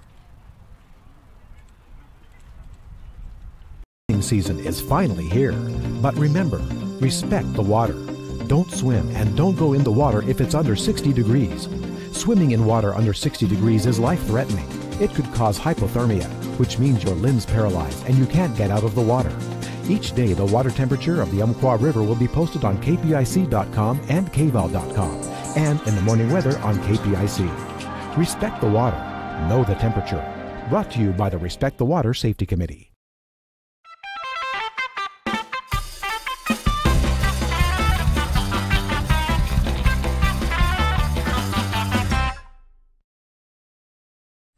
Gotta go with barbecue. Cracked pepper. Spitz cracked pepper. Spitz cracked pepper. Aunt Carol's barbecue seeds. Barbecue. Ranch. Barbecue. Barbecue. Ranch.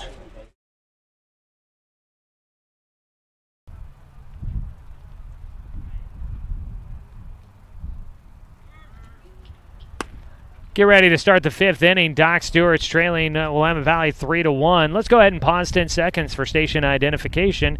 You're listening to Doc Stewart's Baseball here on CBS Sports Radio, 1490 The Score.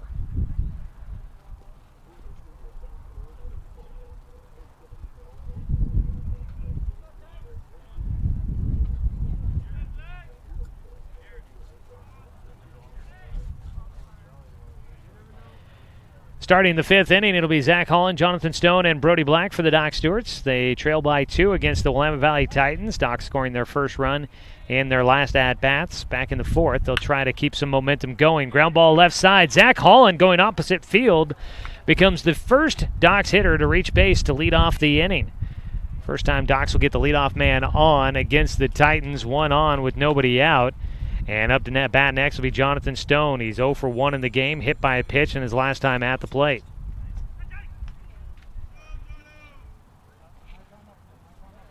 Jonathan Stone, it was a breaking ball.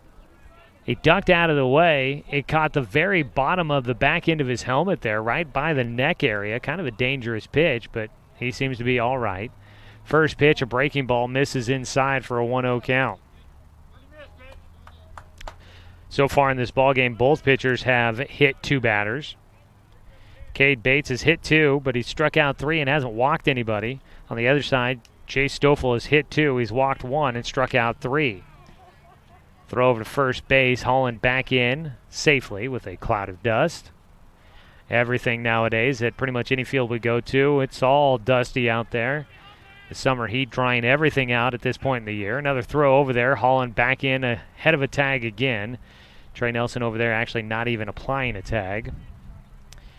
Looking around to Area 4. No scores to report yet, but Medford's at Eugene and Grants Pass at Klamath Falls tonight. The 1-0 for Stone outside to go to a 2-0 count.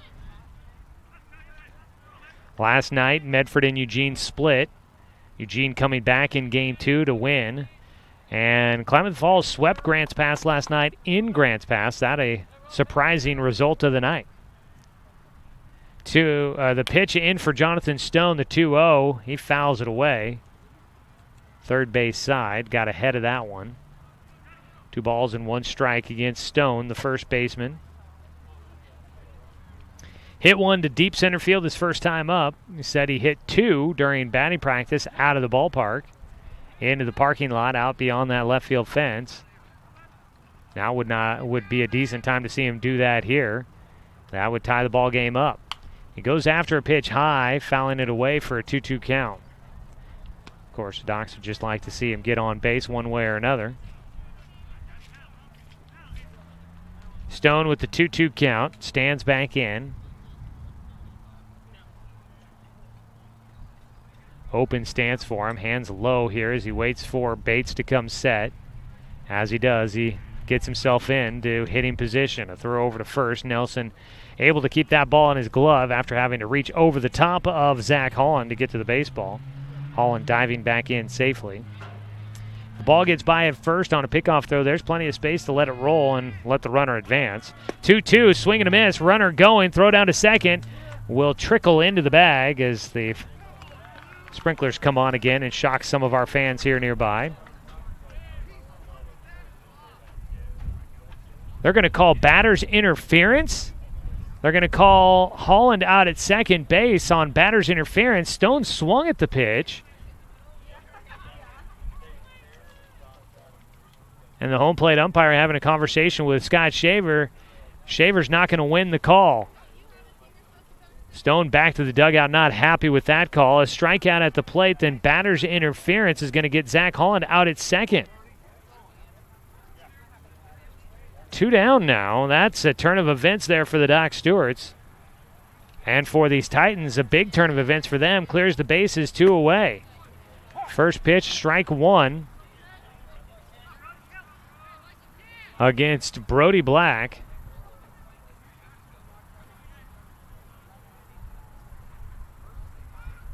The 0-1 pitch coming up for Brody, who is 0 for 2 in the game. He chops it foul.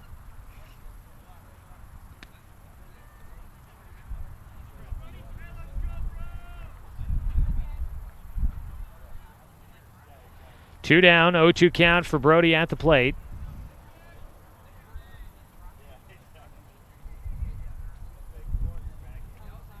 The 0-2 from Bates. Brody swinging at a high fastball, fouls it away, stays alive.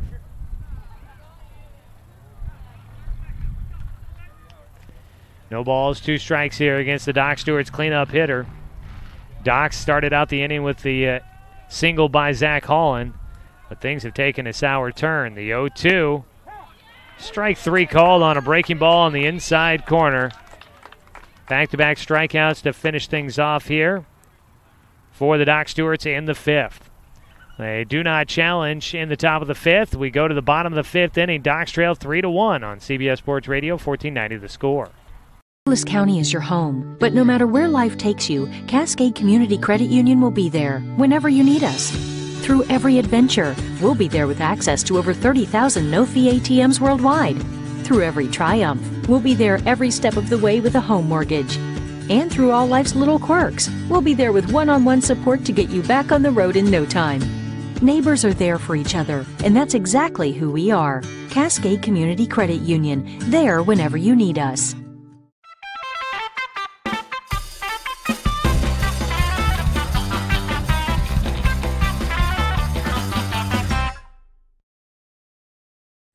Gotta go with barbecue. Cracked pepper. It's cracked pepper. Spitz cracked pepper. Aunt Carol's barbecue seeds. Barbecue. Ranch. Barbecue. Barbecue. Ranch.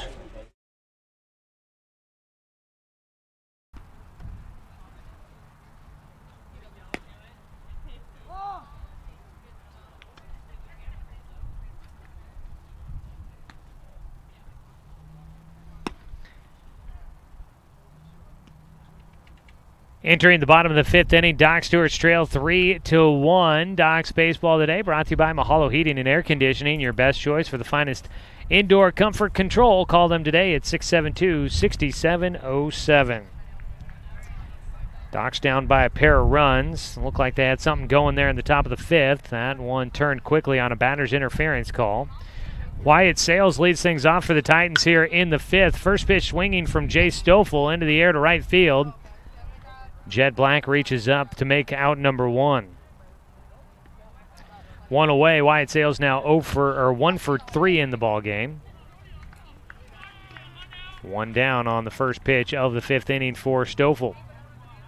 Right now, the big difference is the first inning when the Titans scored 3 runs on 3 hits and 1 Doc Stewart error. A hit batter in there as well. Since that first, they've managed just 1 hit against Stoffel. A pitch in the dirt for ball 1. Against 3-hitter Bryce Betcher. Betcher 1 for 2, struck out swinging back in the 2nd inning.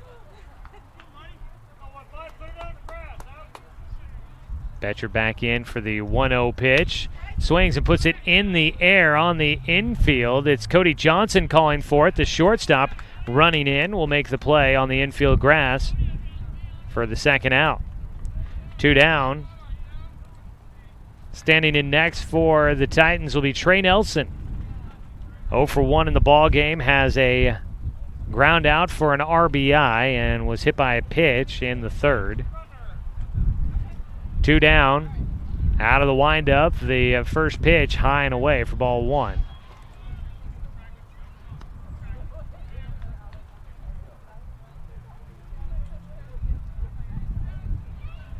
Stoffel's 1-0 pitch coming up.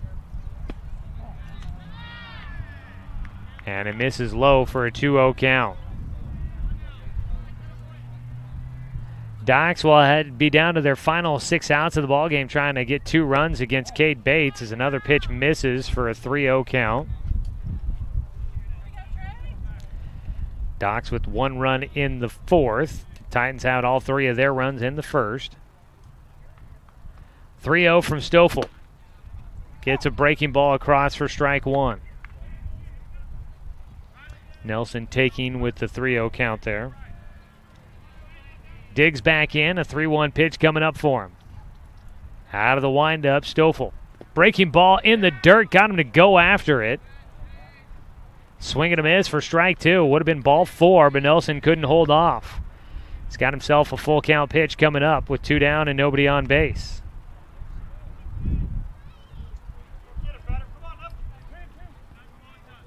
Nelson back in, taps the plate, ready to go for the 3-2 pitch from Stoffel out of the windup.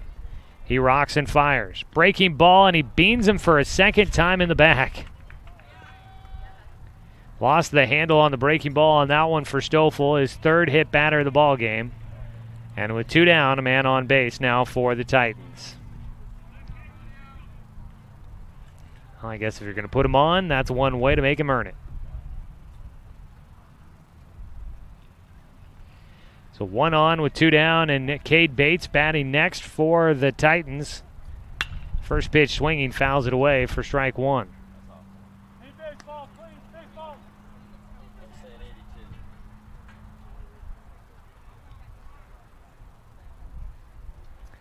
Oh, 1 delivery for Bates. Breaking ball for strike 2.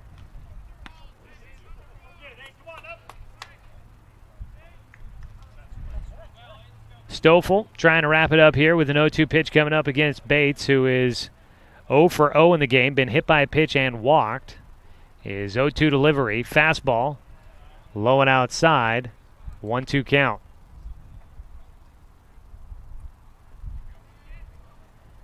A ball and 2 strikes, Stoffel set. Out at first base, Trey Nelson. Breaking ball, that one into the air to left field on the run. Gillespie makes the catch to retire the side. Doc Stewart's continue to trail 3-1. Jay Stoffel settling in after the first inning, allowing just 1 hit since the first. But the Doc Stewarts need to get some offense going if they want to get back into this one. Down 3-1 as we go to the top of the 6th on CBS Sports Radio, 1490 The Score. At Brook Communications, our job is to get results for your business, period. We can take your story and tell it to the people you want to reach in a way that compels first-time clients to become repeat customers. We get them through your door so you can do what you were meant to do. Proclaim your sales message to the largest audience of any media company in Douglas County. Brook Communications dominates through the power of 5 radio stations and 541radio.com. Results amplified. Locally owned. Brook Communications.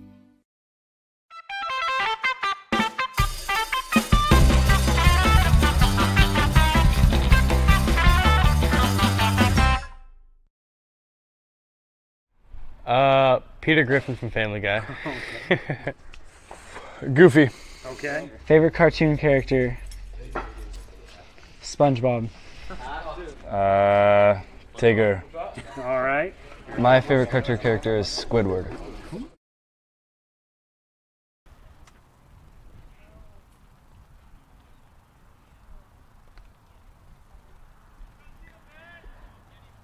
Heading to the top of the 6th inning, Doc Stewart's trailing 3-1. Joey Kieran here with you on CBS Sports Radio 1490 The Score and streaming with video online at 541radio.com.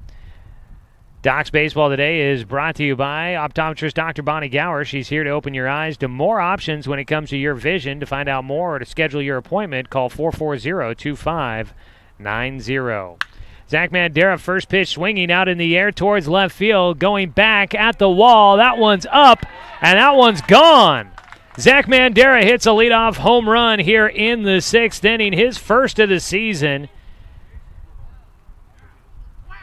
Mandera puts it over the left field fence. Miller just kept tracing that one back to the wall and ran out of space. That one over the Arbavita for a solo homer to get the Docs back within a run. 3-2 your score with nobody out.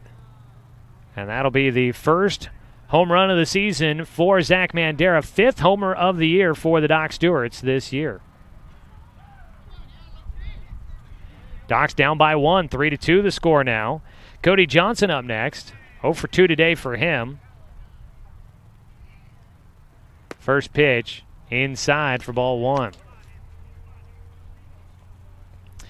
Docs have had some well-hit fly balls so far. Mandera actually had one to left field in the 4th inning that looked like it might have had a chance. Jonathan Stone had one earlier as well, but now they finally get one over the fence. Ground ball, hopper towards short. Elliott across to Nelson for the first out. One away on the ground ball out by Cody Johnson. 0 for 3 in the game for him now. One away. Docs looking for the game-tying run, trailing 3-2 here in the 6th. Up next will be Doran Gillespie. He leads the team in home runs with 2 of them. He's got a 2 for 2 day going. Scored a run back in the 4th to get the Docs their first run of the game. Takes high and inside for ball 1. Gillespie got on with a 2-out single in the 4th inning and came around to score on the single by Jet Black. He's got 2 2-out singles in this game. Won't have a chance to do it here with only 1 away. He fouls off the pitch down the third base side. But Gillespie looking to get to 3-3 on the day. Came in batting .351 to start out this doubleheader. Had a 12-game hit streak come to an end back on Saturday against the Australian team. 1-1 pitch to him, a breaking ball high for a 2-1 count.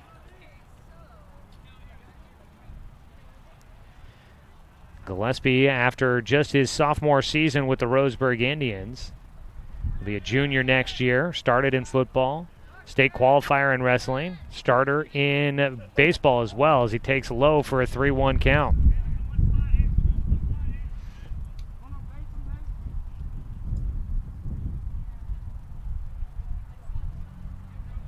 Three balls, 1 strike.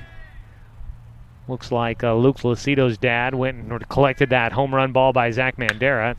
As Gillespie hits a sharp one to third, picked up by Betcher. His throw will get Gillespie at first, 2 away.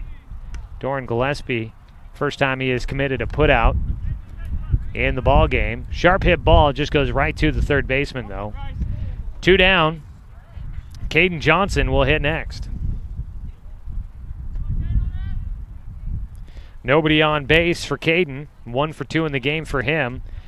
Went after a high breaking ball in the 4th inning to drive it into center field. That was part of the inning where the Docs scored their first run of the game. He takes the first pitch for strike 1. Back in that 4th inning, Johnson had the second hit of the inning. Docs had 3 total and were able to get 1 run across. They trail 3-2 as Johnson goes after a fastball low, misses for strike 2. Went chasing out of the zone there on the pitch from Cade Bates. Bates has now given up 7 hits in the ball game to the Doc Stewarts, but still has a 3-2 lead that he's working with. The 0-2 pitch, off speed. Johnson went after it. Chase cross behind the plate will get it. He throws to first just in time to get Caden. 6th strikeout of the ball game for Cade Bates. He gives up a solo home run to Zach Mandera, but that's it. Doc Stewart's trail 3-2 as we go to the bottom of the 6th inning here on CBS Sports Radio, 1490 The Score. Season is finally here, but remember, respect the water. Don't swim and don't go in the water if it's under 60 degrees. Swimming in water under 60 degrees is life-threatening. It could cause hypothermia, which means your limbs paralyzed and you can't get out of the water. Each day, the water temperature of the Umpqua River will be posted on kpic.com and kval.com, and in the morning weather on KPIC. Respect the water. Know the temperature.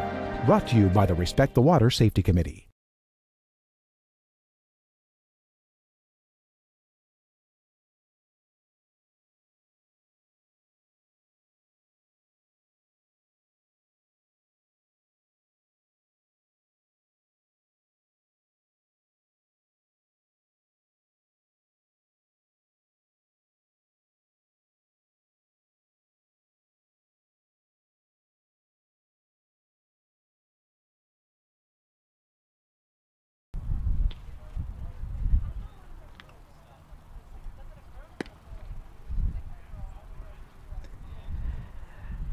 Back at John Young Field at Hamlin Sports Complex in Springfield.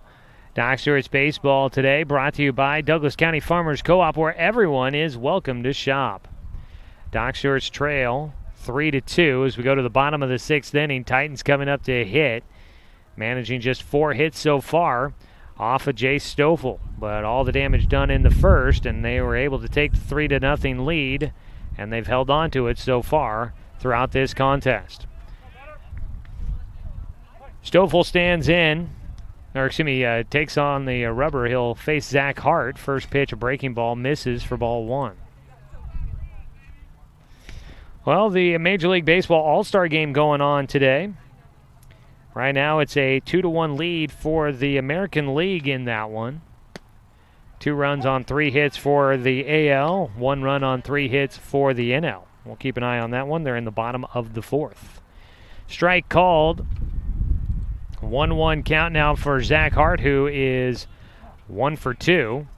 He'll take in the dirt for a 2-1 count. Hart had a 2-run single back in the first inning, reached on a fielder's choice in the third. 2-1 pitch here for the lefty from the right-handed Stoffel. Off speed, he gets it across at the knees for a called strike. 2 balls, 2 strikes now against the leadoff man for the Titans here in the bottom of the 6th. Docs will have their final 3 outs in the top of the 7th to try and tie the game or take the lead. As a swing and a miss for strike 3. Stoffel will record a strikeout to lead things off here in the 6th inning. It's another Joe's towing strikeout. For Stoffel, that is his 3rd strikeout of the ball game. 1 away. Jace Cross will hit next. Cross is 0 for 2. Reached on a error in the first inning. Flew out to center in the 3rd. Fouls away the first pitch for strike 1.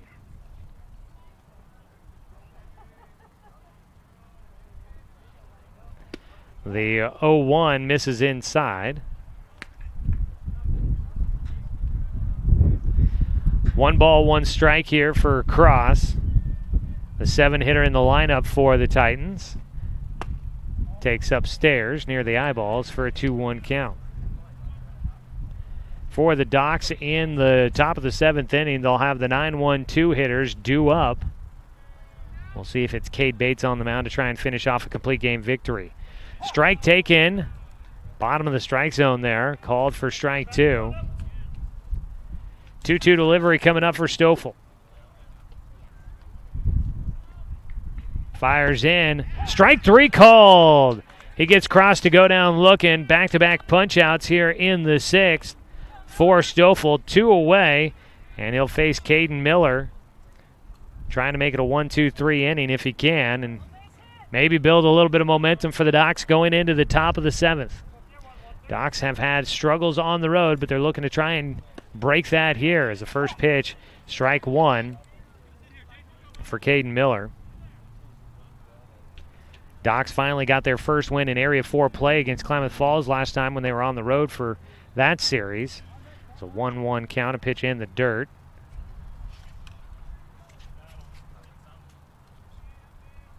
Docs were at Klamath Falls on Thursday last week. Ball in the air out towards left field. Going back is Gillespie. That one at the wall. It lands into second base. Caden Miller will get a 2-out double off the left field wall. Gillespie was all the way at the fence. I had a feeling that one might have almost gotten out of here, but it just stays in the park. Miller out at second base now with 2 down. 9-hitter Trevor Duran will try to bring him around. First pitch for Stoffel. Ground ball, third base side, playing back on it. Mandera is throw to first. Will get the final out. Docs give up a 2-out double, but it does not come back to haunt them. Man left on base, no runs, 1 hit, no errors, and the 1 man left on. Still a 3-2 ball game as we go to the top of the 7th. Docs need 1 to tie, 2 to take a lead here on CBS Sports Radio, 1490 The Score. It's easy to spot people who participated in high school sports and activities. Right on time. They learned important lessons like leadership, teamwork, respect. Hey, our meeting moved to 10. We'll be ready. Values that last a lifetime. We need to focus on 3 factors. Support high school sports and activities in your community. When kids take part, they get set for life.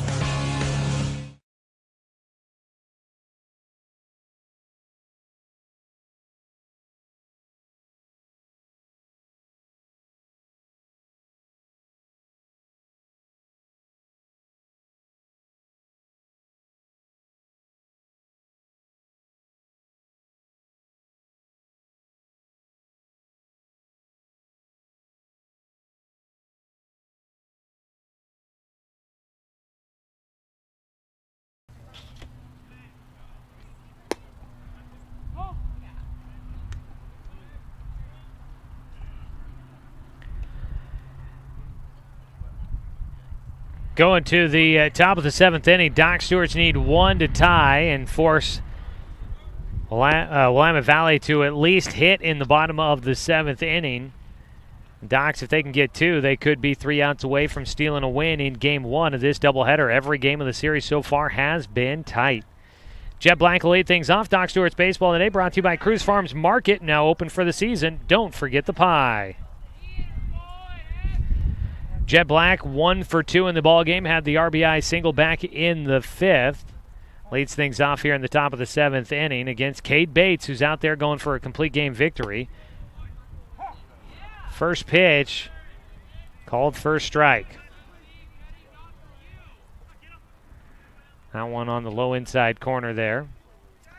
Bates has struck out 6 in this ball game, is 0-1. Breaking ball gets Jet Black in the back. Quite a few hit batters here today. 3rd of the game for Cade Bates. On the other side, Jay Stoffel has hit 3 as well. Man on base. That's the game-tying run out at first for the Doc Stewarts. Garrett Russell will try to put him in scoring position. They'll bring the 3rd baseman, Betcher, in on the grass. First pitch, Russell bunting. He does put it down 3rd base side. They'll go to first. Nobody was covering 2nd. Betcher could have had a play at 2nd base, but nobody was there. And in will go Jet Black on the sac bunt by Russell. 1 away. Up to 2nd base goes Jet Black. That's the game-tying run. 1 away, and Zach Holland will bat next.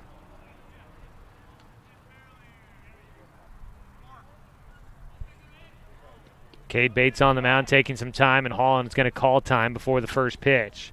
Zach Holland 2 for 3 in the ball game, was called out at 2nd as he was stealing when Jonathan Stone swung and missed at strike 3, but was called out because of batter's interference. And stepping off, Bates is going to look back, Jet Black out to 2nd. I think there might have been a reason for a time called. There might have been a ball out of the bullpen down the left field side for the Titans. First pitch here for Holland. Takes in the dirt. Ball got away. Jet, though, stays at 2nd base as Jace crossed behind the dish. Knocked it down. Didn't let the ball get by him. 1-0 count for Zach Holland. Had a single through the right side and a single through the left side in this one. 2 hits on the day.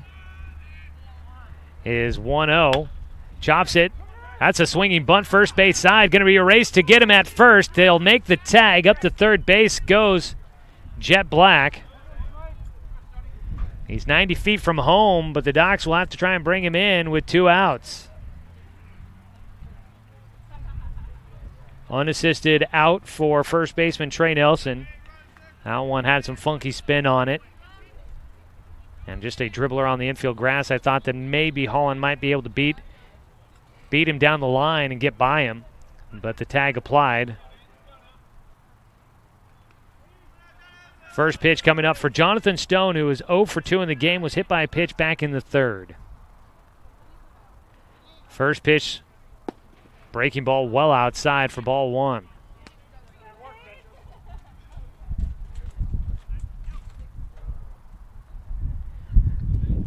Stone looking for his first hit of the game, and this would be an opportune time to get it. Bates has struck out 6. He's looking to finish things off with a punch out here to get the win. 1-0 for Stone. That ball in the air. No, excuse me, on the ground to third base and throw to first. Offline. Docs tie the ball game up. Bryce Betcher with a diving play at third. His throw to first offline. Stone will get on. Scoring is Jet Black, and we're tied at 3 here in the top of the 7th. Got to give credit to Bryce Betcher there making the play. That's a do or die. If he doesn't make the play, Jet Black scores anyways. He comes up throwing to first, and he just can't get it to the first baseman, Nelson, on line. Stone takes off running on the first pitch, and the ball's outside. He'll get in, standing up to second base. Tie ball game, man in scoring position. That's the go-ahead run with 2 outs, and it's a 1-0 count for Brody Black.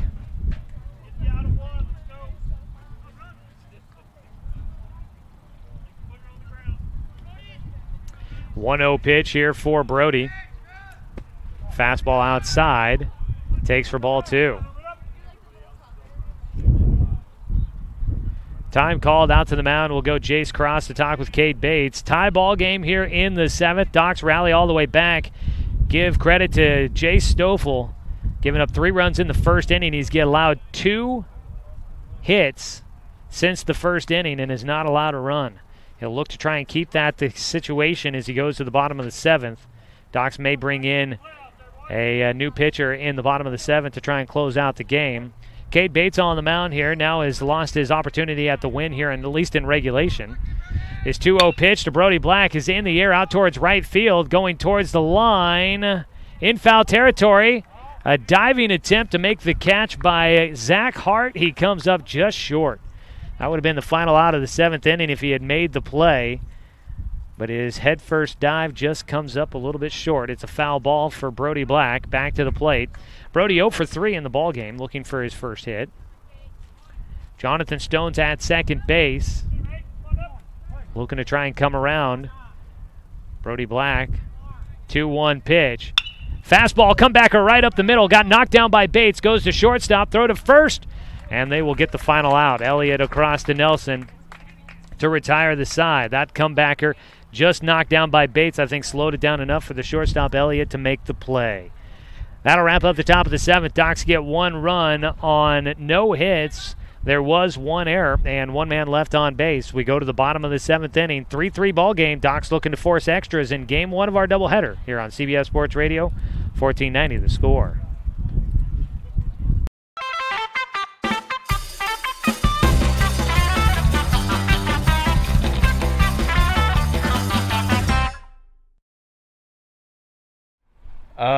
Peter Griffin from Family Guy. Okay. Goofy. Okay. Favorite cartoon character? SpongeBob. Tigger. All right. My favorite cartoon character is Squidward.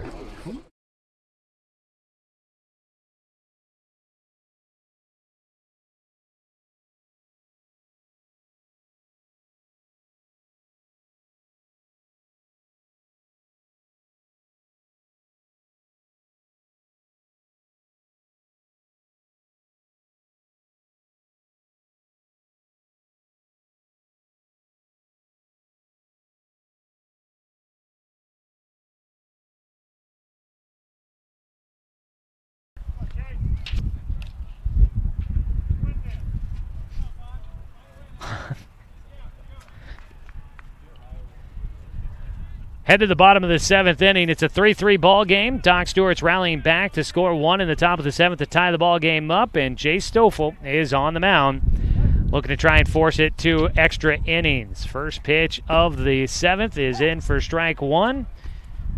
Standing in will be the leadoff man, Chase Elliott, 0 for 3 in the ball game. Doc Stewart's baseball brought to you tonight by Good Vibrations. Pitch high for a 1-1 count. Good Vibration Solutions for home theater and automotive audio. You can feel it at Good Vibes. We'll have the Roseburg Disposal postgame show coming at you at the conclusion of this one. Docs hope that it goes to extras. The 1-1 pitch.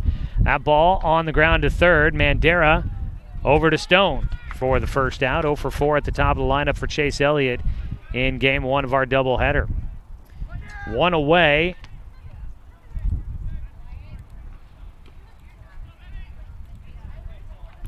One out, and up next is going to be Wyatt Sales.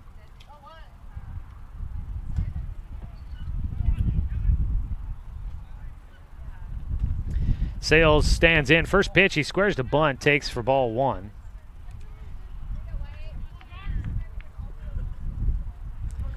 Sales is 1 for 3 on the day, had his first hit back in the first inning, and came around and scored the first run of the game as he fouls off a pitch on the bunt attempt. Gives him a 1-1 count.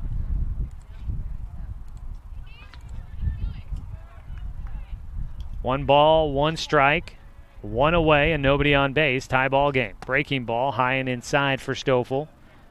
2 balls and a strike now.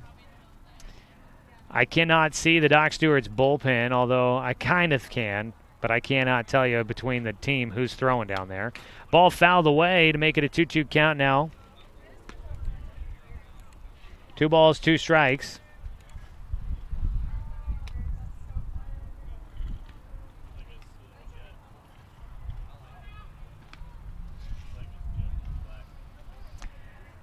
The 2-2 pitch, and the ball fouled away.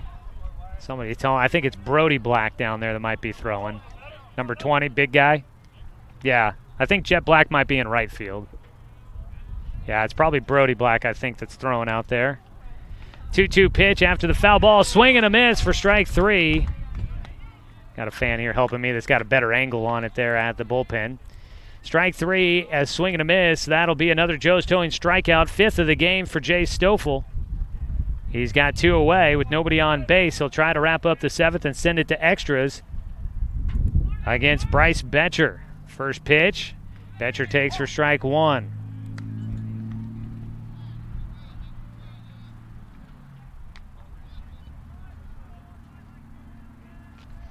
Oh, 1 count here against the 3-hitter. Takes high and away for ball 1.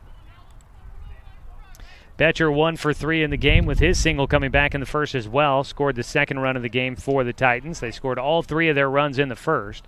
1-1 from Stoffel. That ball in the air. Shallow center field. Calling for it. Cody Johnson makes the play, and the Doc Stewarts force it to extra innings. We'll go to the top of the 8th inning. Doc's looking to rally back for a win on the road. No runs, no hits, no errors. Nobody left on base through 7 innings of play. It's a 3-3 ball game on CBS Sports Radio, 1490 The Score. Season is finally here, but remember, respect the water. Don't swim and don't go in the water if it's under 60 degrees. Swimming in water under 60 degrees is life-threatening. It could cause hypothermia, which means your limbs paralyzed and you can't get out of the water. Each day, the water temperature of the Umpqua River will be posted on kpic.com and kval.com, and in the morning weather on KPIC. Respect the water. Know the temperature. Brought to you by the Respect the Water Safety Committee.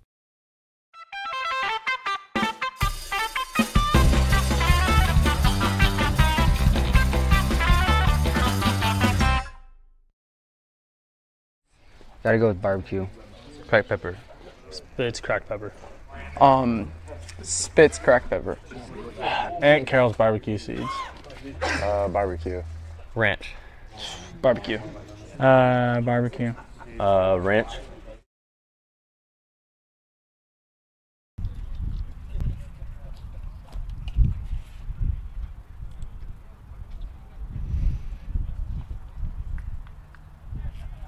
Well, this series has been a good one between the Doc Stewarts and the Willamette Valley Titans. Both teams have been very competitive. And why not go to extra innings in game 1 of the series? Zach Mandero will lead things off. First pitch, he pops up and over the top of us.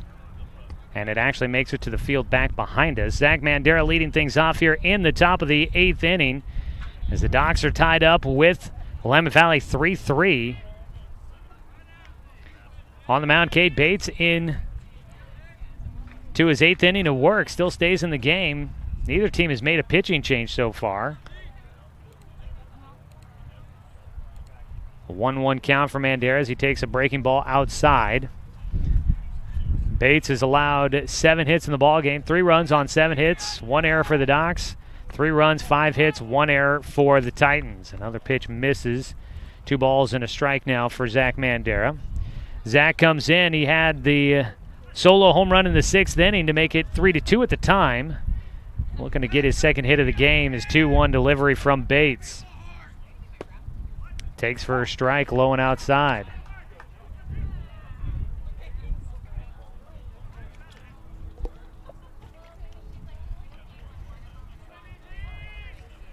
Two-two delivery coming up. Bates delivers. Breaking ball, got him to swing and miss for strike 3. Bates has had quite a few strikeouts in the ball game. First for Zach Mandera, but that is the 7th of the game for Cade Bates. 1 down for the Doc Stewarts here, top of the 8th. Tie ball game at 3. Cody Johnson in next. 0 for 3 for Cody. He's due here. First pitch swinging. Ground ball left side. Picked up by Betcher, the third baseman, over to Nelson for the second out. Cody with 3 groundouts to the left side of the infield here in game 1. 2 down. Doc Stewart's going quickly so far here in the 8th inning. Doran Gillespie will stand in, trying to change that. He's 2 for 3. Had a single in both of his first 2 at-bats. Grounded out to third in the 6th. First pitch, breaking ball for strike 1. Drops on in for Cade Bates. Bates now up over 90 pitches thrown. 7 2/3 innings worked. Long outing by any standard. His 0-1 pitch for Gillespie. Another breaking ball and another called strike. Gillespie with 2 strikes against him, trying to get something going for the Docs here with 2 down and nobody on base in the top of the 8th. The 0-2 delivery from Bates. Swing and a miss. High heat. Gillespie goes down. 8th strikeout for Bates, and the Titans will come up in the bottom of the 8th inning, looking to try and win it on a walk-off. No runs, no hits, no errors, nobody left on base. Doc Stewart still tied 3-3 as we go to the bottom of the 8th inning on CBS Sports Radio, 1490 The Score. Douglas County is your home, but no matter where life takes you, Cascade Community Credit Union will be there whenever you need us. Through every adventure, we'll be there with access to over 30,000 no-fee ATMs worldwide. Through every triumph, we'll be there every step of the way with a home mortgage. And through all life's little quirks, we'll be there with one-on-one support to get you back on the road in no time. Neighbors are there for each other, and that's exactly who we are. Cascade Community Credit Union, there whenever you need us.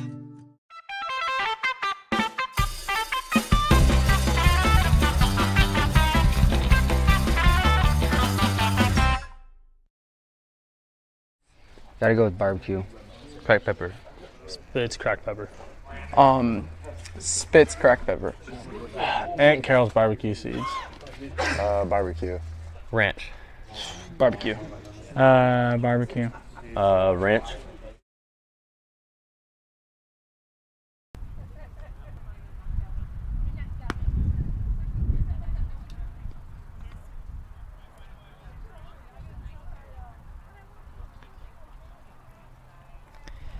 Go to the bottom of the 8th inning. Doc Stewart's in a tight one. Jay Stoffel out to try and match Cade Bates, who made it through 8 innings.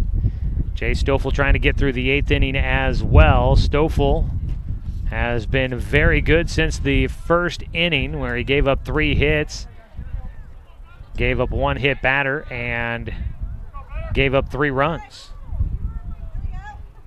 First pitch swinging, ground ball roller towards second. Caden Johnson to Jonathan Stone for the first out, as Trey Nelson will ground out to lead things off in the bottom of the 8th inning. Of course, Willamette Valley looking for a run any way they can get it to walk off with a victory here in game 1 of the doubleheader. Doc's looking to try and get 3 outs and force it to the 9th. 1 away, Cade Bates will hit. He is 0 for 1 in the game. First pitch, a breaking ball from Jay Stoffel, cuts in for strike 1. Both pitchers have done well going the distance here. It'll be a shame for either one of them to have to take the loss. 0-1 pitch, Stoffel, strike 2 across. Bates has been hit by a pitch and walked. He also flew out to left field in his last at-bat. coming back in the 5th inning. 0-2 pitch. Stoffel freezes him with another breaking ball. Strike 3. It's another Joe's towing strikeout. I don't know how it could be, but these two pitchers look like they are picking up steam as the game wears on. 6th strikeout of the game for Jay Stoffel. 2 down, and up next will be Zach Hart, the left-handed right fielder, is 1 for 3. First pitch, swinging, he lines it to center field. Russell coming in, diving catch to rob it. An extra base hit taken away. Zach Hart goes down as the final out.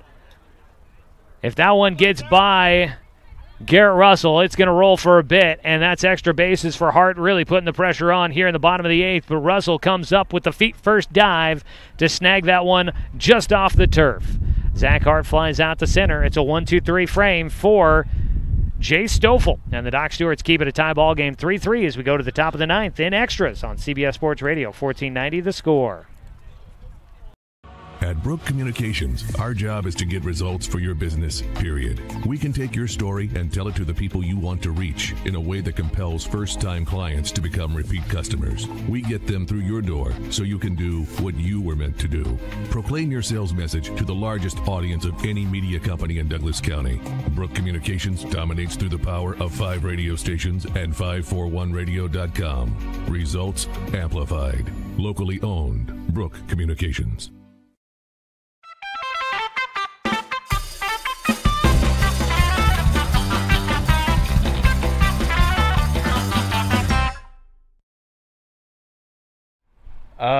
Peter Griffin from Family Guy. Goofy. Okay. Favorite cartoon character? SpongeBob. Tigger. All right. My favorite cartoon character is Squidward.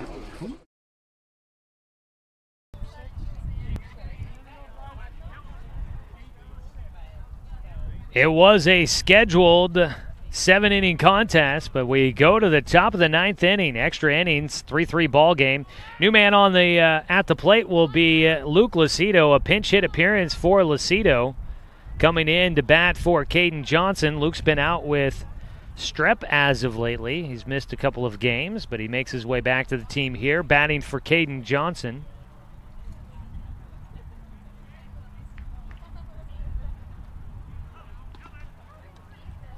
So he takes over the 8th spot in the lineup card. Johnson finishes out 1 for 3 at the plate. Luke Lucido trying to get something started to lead off the game. First pitch is at the knees for strike 1 from Cade Bates into his 9th inning of work.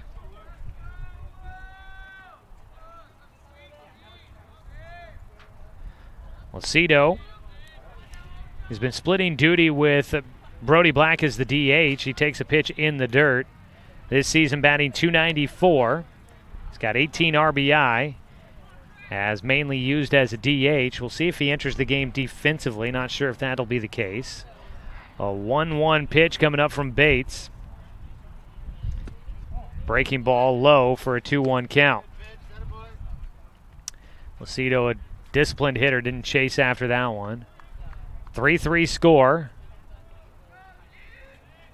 The 2-1 in the dirt for ball 3. The Titans scored 3 in the first inning to take a 3-0 lead. Docs finally got a run across in the 4th.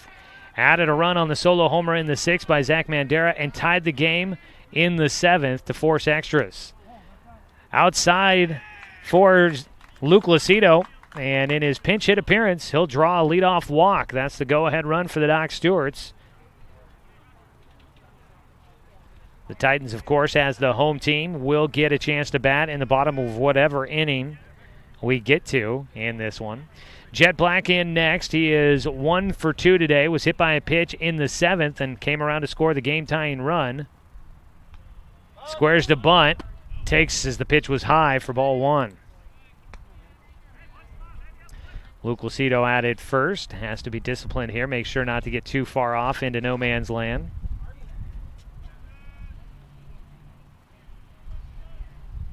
Squaring to bunt again. Jet trying to move Lucido into scoring position. He takes high for ball 2. Cade Bates struggling to find the strike zone here in the 9th. He was impressive in the 8th inning when he got a 1-2-3 inning and struck out 2.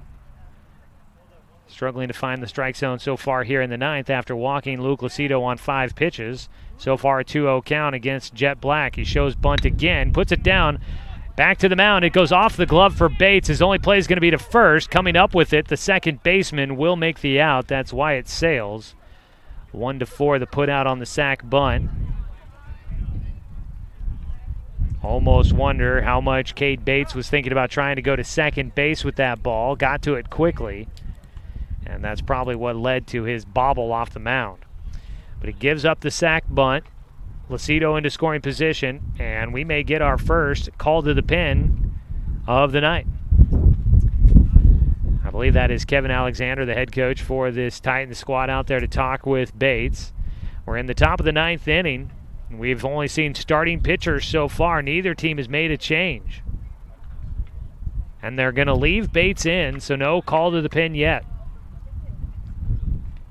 Bates stays in the game as he starts to face the top of the order for a 5th time in this game.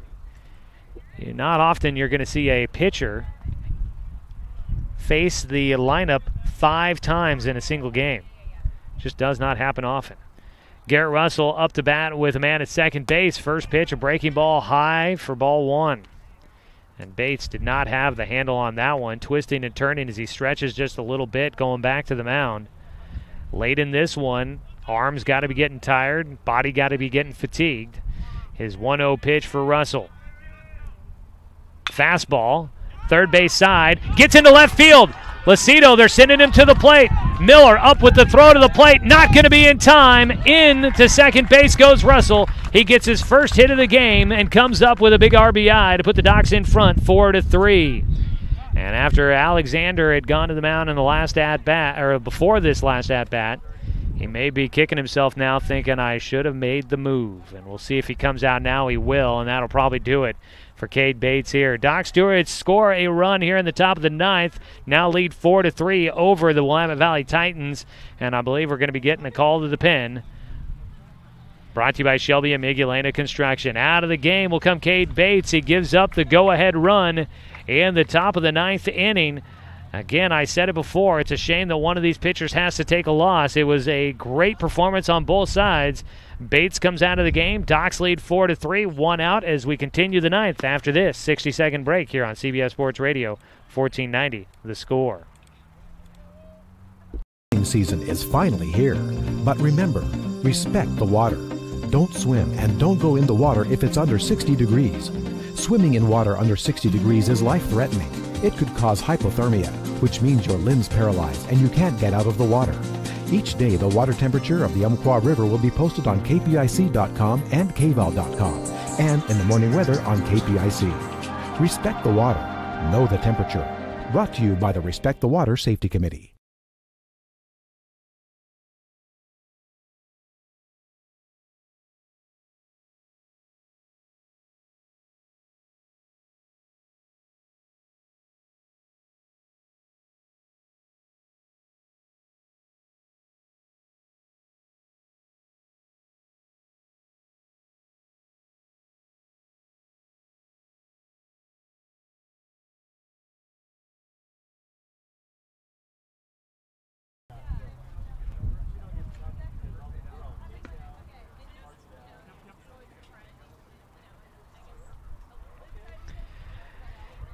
New man on the mound will be the former third baseman, Bryce Betcher. He'll take over for Cade Bates here in the top of the 9th inning.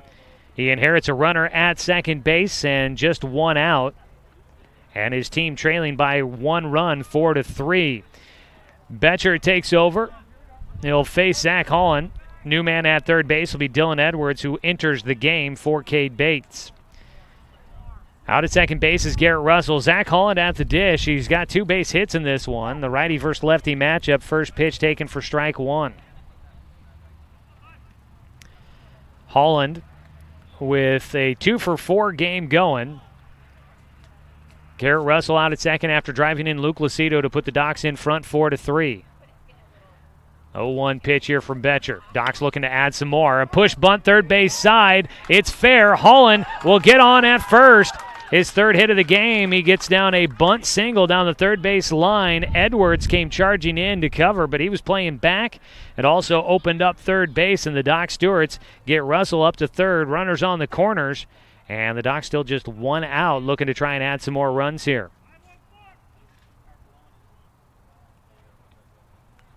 Betcher will face Jonathan Stone.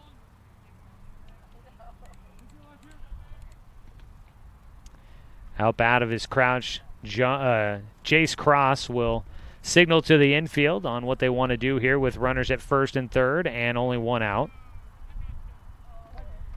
Jonathan Stone without a hit so far. He did get on with an error in the seventh, and that helped bring in the game-tying run for the Doc Stewarts. First pitch from Betcher is a breaking ball for strike one. Bryce Betcher, the reliever in the game for the Titans. Cade Bates goes 8 1/3 innings, but he exits the game on the hook for the loss now at the moment. 0-1 pitch coming up for Stone, and they throw over to first base. Holland back in safely, just a soft toss out of Betcher. 8 1/3 innings, over 100 pitches thrown. 8 hits for Bates, 4 runs at the moment, 3 of them earned, 1 walk, 8 strikeouts, 3 hit batters. The 0-1 for Stone. The pitch is low. Into second base will go Holland. No throw from Cross as he couldn't get the low baseball in the glove and out in time to throw down to second. A 1-1 count at the plate for Jonathan Stone. 2 men in scoring position now. Holland at second, Russell at third. Pitch high and inside for ball 2. Good speed on the bases for the Doc Stewarts.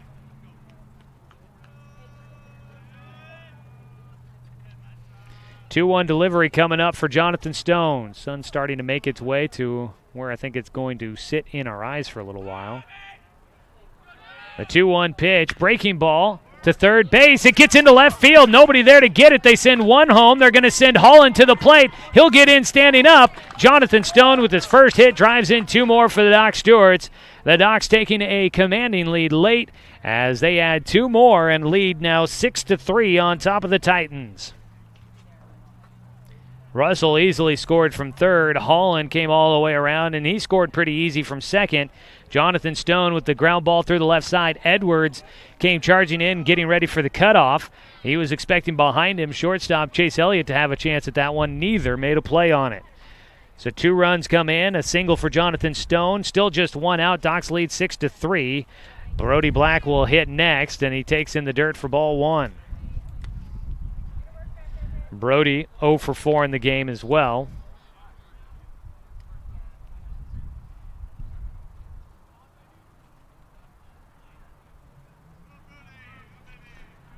Brody looking for his first hit. He puts that one on the ground. It gets into left field, and that'll be a base knock for him. He picks up his first hit of the day. Doc's putting together a big 9th inning. Still 2 runners on base with just 1 away. Bats starting to come alive for the Doc Stewarts. They started slow, but they've been coming alive late here in the 9th inning. 4 straight singles for the Doc Stewarts. They've scored 3 runs and lead 6-3. Willamette Valley led the entire game until the top of the 7th when the Docs tied it and forced extras. Zach Mandera 1 for 3 with a solo homer back in the 6th. He hits here with 2 men on and 1 away. This one in the air out towards right center. On the run, center fielder Duran underneath it, tagging and heading for third. Jonathan Stone in before the throw is received at third base by Edwards. So tagging and advancing, Stone gets to third. Fly ball out to deep center field for Zach Mandera. Second out here in the 9th inning. Doc Stewart's with runners at first and third.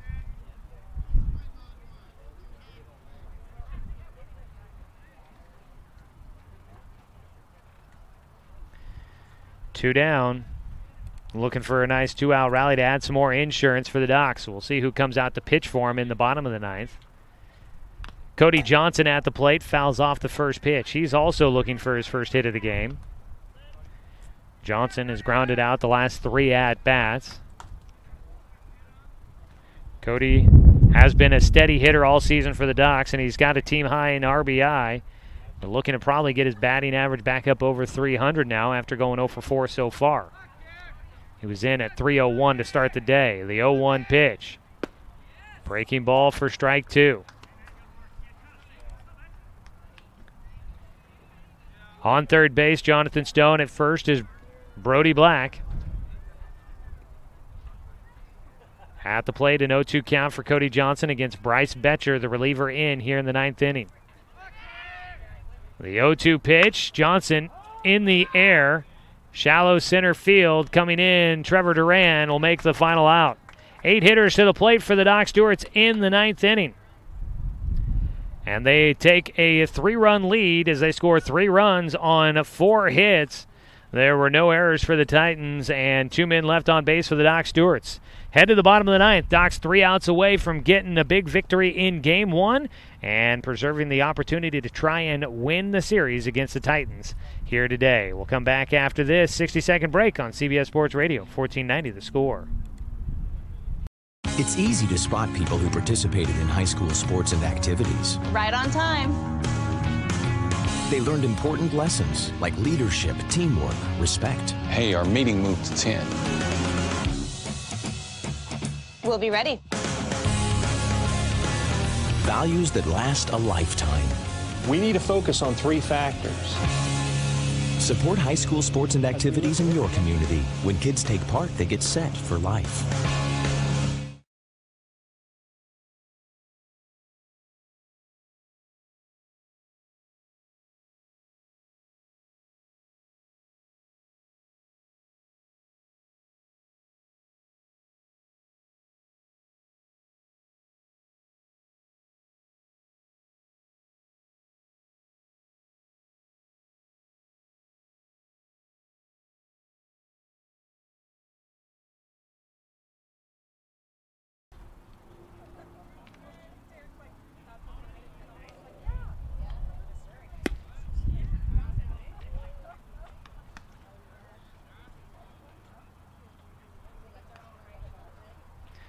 We go to the bottom of the 9th, and the Doc Stewarts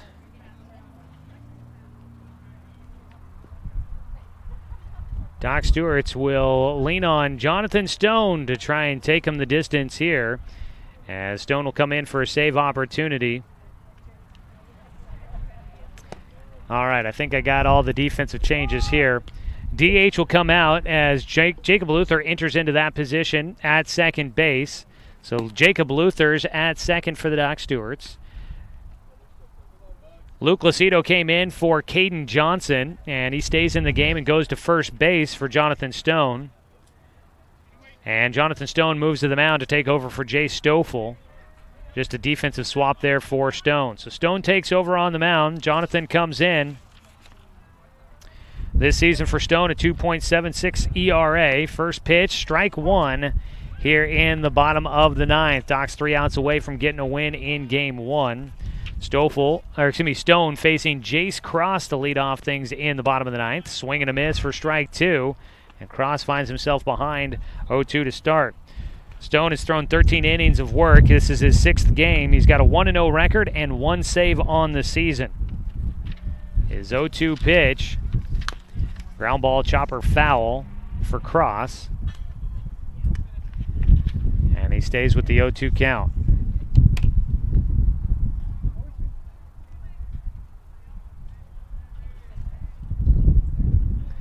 The 0-2 outside.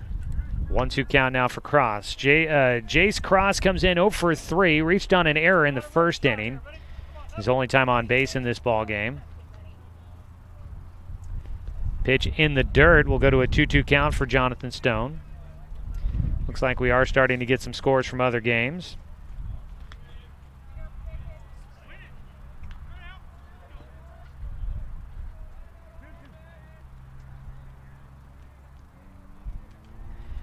Two balls, 2 strikes for Stone. Fastball challenges Cross, and he grounds it third base side, almost in fair territory. I don't have the best angle on that one, but it just goes foul. The at-bat will continue with the 2-2 count. Jay Stoffel, he finishes his time on the mound. He's in line to get the win if the Docs can get the 3 outs here in the 9th. He goes 8 innings, tossed 102 pitches. The 2-2 from Stone, breaking ball, misses for ball 3. Stoffel, 5 hits allowed, 3 runs, all earned. The full count pitch, low for ball 4, and Cross will draw a leadoff walk.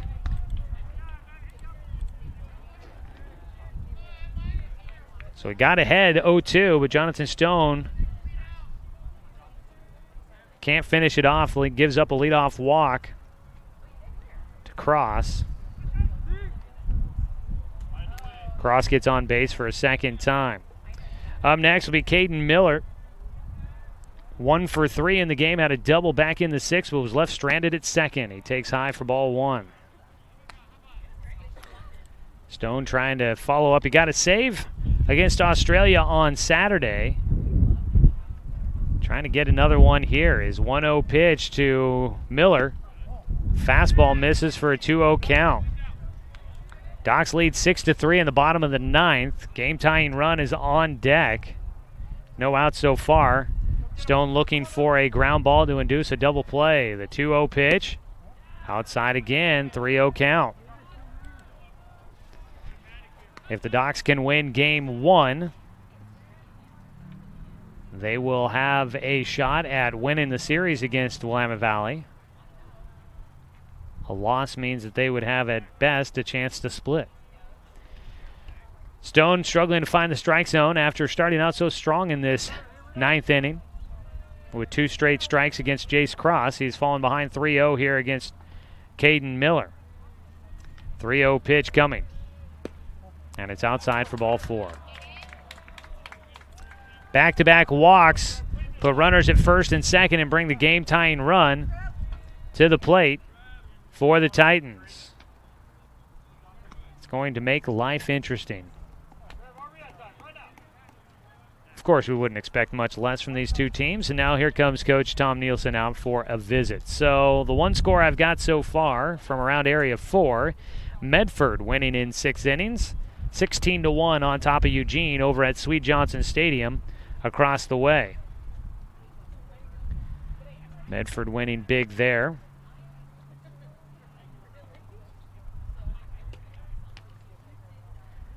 Mustangs getting the victory, so for them, that'll put them at 12 wins in Area 4 play. Last night they split at home against the Challengers. So the Doc Stewarts trying to keep within 3 games of Medford, need to get a win here in game 1 against the Titans. Saw a comment made in the group I'm in of broadcasters from around Area 4, and somebody said, and people thought that Medford may not be as good this year. I don't know if anybody truly thought that. Medford, the reigning state champion for the last, I think it's 4 years now. And yeah, they're the top dogs until somebody beats them. Jonathan Stone after the visit on the mound with Tom Nielsen. Trying to get the first out. He's facing Trevor Duran, the 9-hitter, with 2 runners on and nobody out. First pitch is strike 1. The home fans not happy with that one.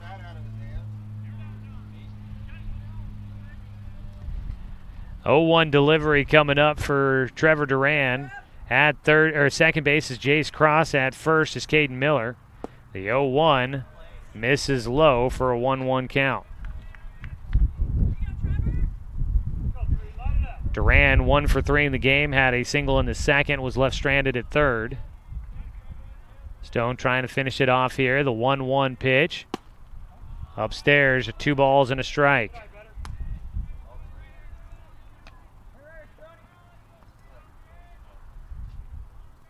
Yeah, Medford has won the state title 4 years in a row. So I think they were the favorites going into it, no matter what anybody was thinking. 2-1 pitch from Stone. Fastball. Misses outside, and he has struggled to find the placement here. If he issues another walk here, it would load the bases and bring the game-winning run to the plate. 3-1 from Stone. Gets a strike across for a 3-2 count. Makes it a full count now for Stone, needing an out here. Trevor Duran at the plate. Stone's 3-2 pitch.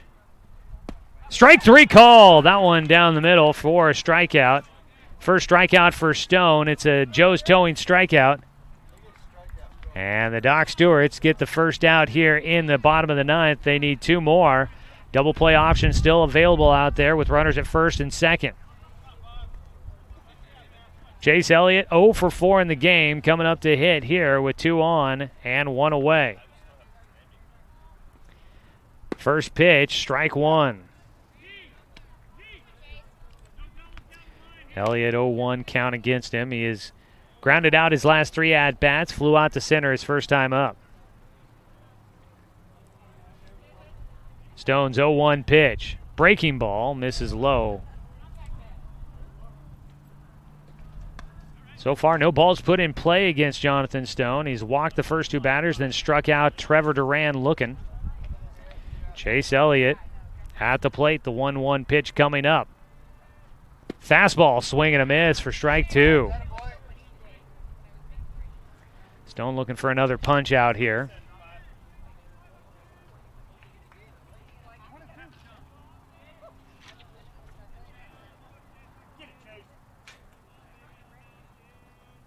The 1-2 in the dirt, knocked down by Holland. The runners will hold. The throw down to second.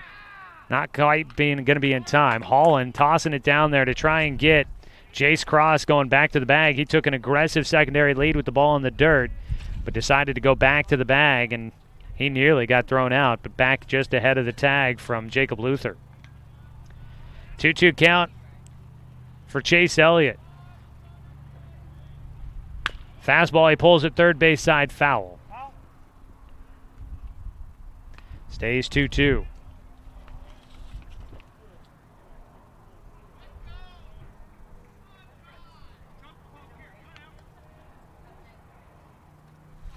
Two-two count.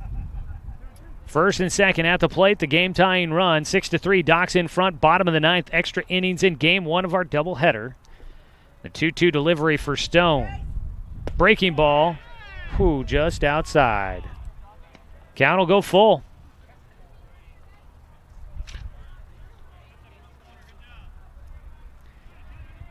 Three-two pitch again for Stone. Again, a walk would load the bases and bring the game-winning run to the plate. 3-2 from Stone. Foul ball for Elliott. Staying alive.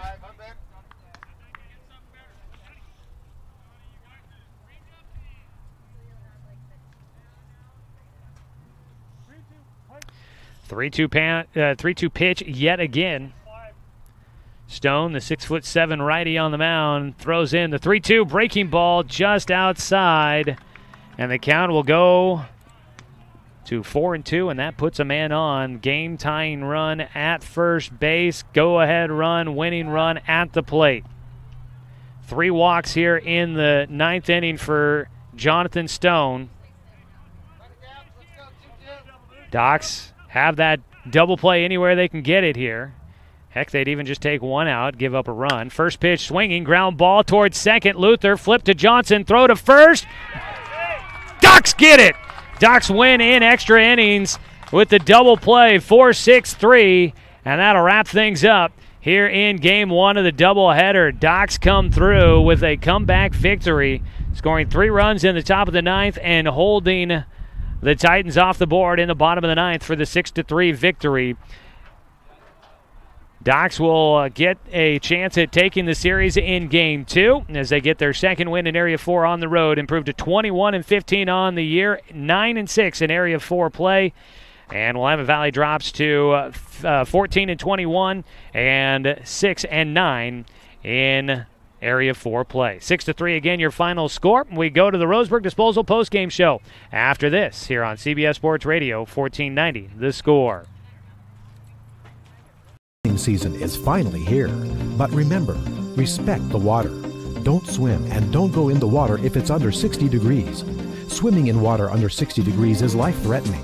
It could cause hypothermia, which means your limbs paralyzed and you can't get out of the water. Each day, the water temperature of the Umpqua River will be posted on kpic.com and kval.com, and in the morning weather on KPIC. Respect the water. Know the temperature. Brought to you by the Respect the Water Safety Committee. It's easy to spot people who participated in high school sports and activities. Right on time. They learned important lessons like leadership, teamwork, respect. Hey, our meeting moved to 10. We'll be ready. Values that last a lifetime. We need to focus on 3 factors. Support high school sports and activities in your community. When kids take part, they get set for life. At Brook Communications, our job is to get results for your business, period. We can take your story and tell it to the people you want to reach in a way that compels first-time clients to become repeat customers. We get them through your door so you can do what you were meant to do. Proclaim your sales message to the largest audience of any media company in Douglas County. Brook Communications dominates through the power of 5 radio stations and 541radio.com. Results amplified. Locally owned. Brook Communications.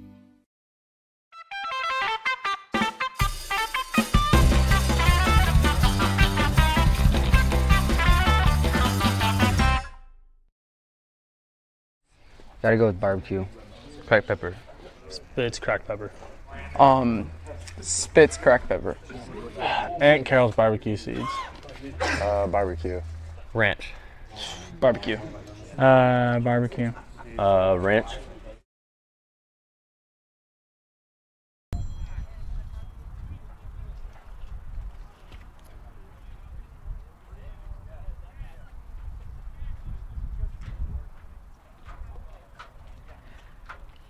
Game 1 goes final as the Doc Stewarts come back to win 6-3. Your final score. Joey Kieran here with you from John Young Field at the Hamlin Sports Complex in Springfield.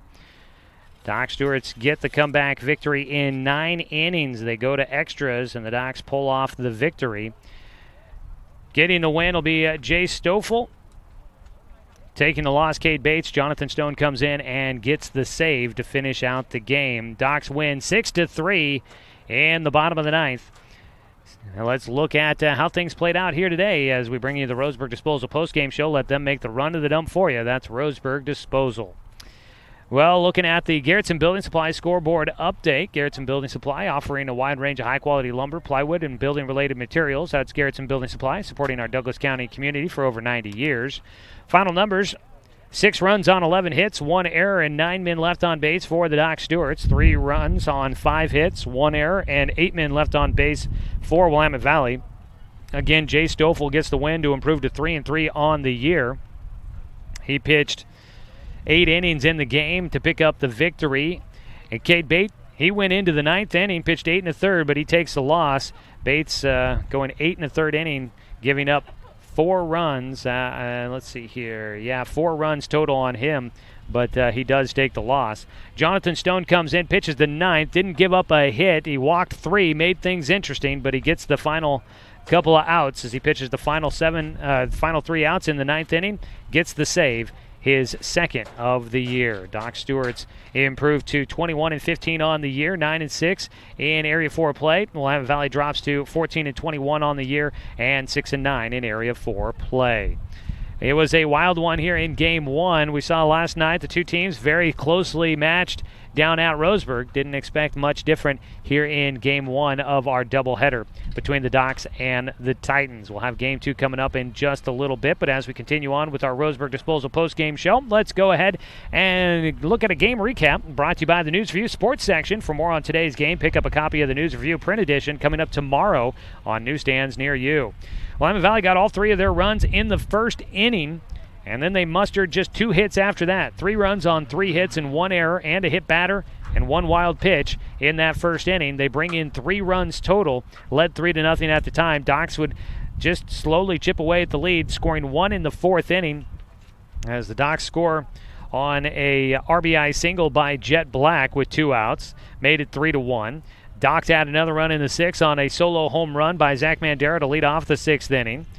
Then the Docs would add a run in the 7th inning. A hit by pitch put Jet Black on base. Sacrifice bunt moves him into scoring position. A ground out to first base by Zach Holland would put him at third base, and then Jonathan Stone drove in the game-tying run on a ground ball to third base, making a diving attempt. Bryce Betcher lays out for it, throws to first, but as he hurried the throw across the diamond, his throw off the mark, and he was able to get in on the error, and the Docs were able to tie the game 3-3. We went into extra innings, and in the 9th inning, Docs score 3 runs in the 9th on 4 hits. 4 straight singles from Garrett Russell, Zach Holland, Jonathan Stone, and Brody Black, able to drive in 3 runs for the Doc Stewarts as they win 6-3 here tonight. That is your game recap brought to you by the News Review Sports section.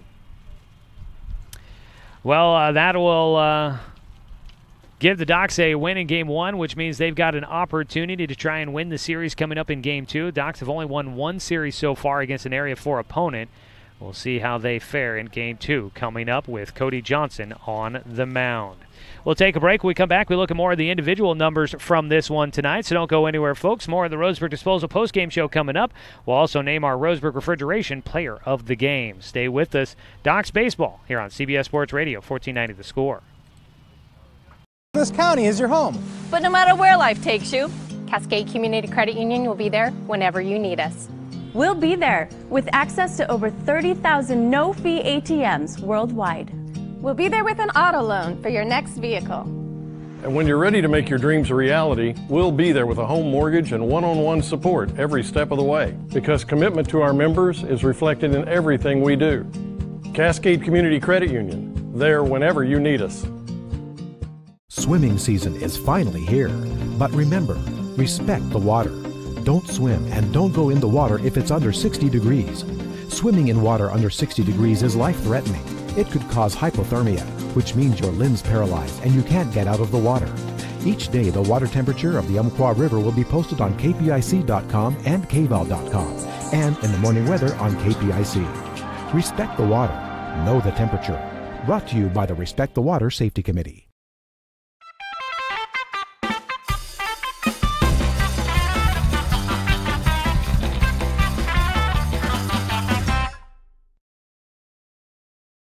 Reese's Pieces. Popcorn with butter. Starburst. Popcorn. Okay. Skittles. Popcorn. Swedish Fish. Oh. Reese's Pieces. Best snack for movies? Oh, buttered popcorn. Okay.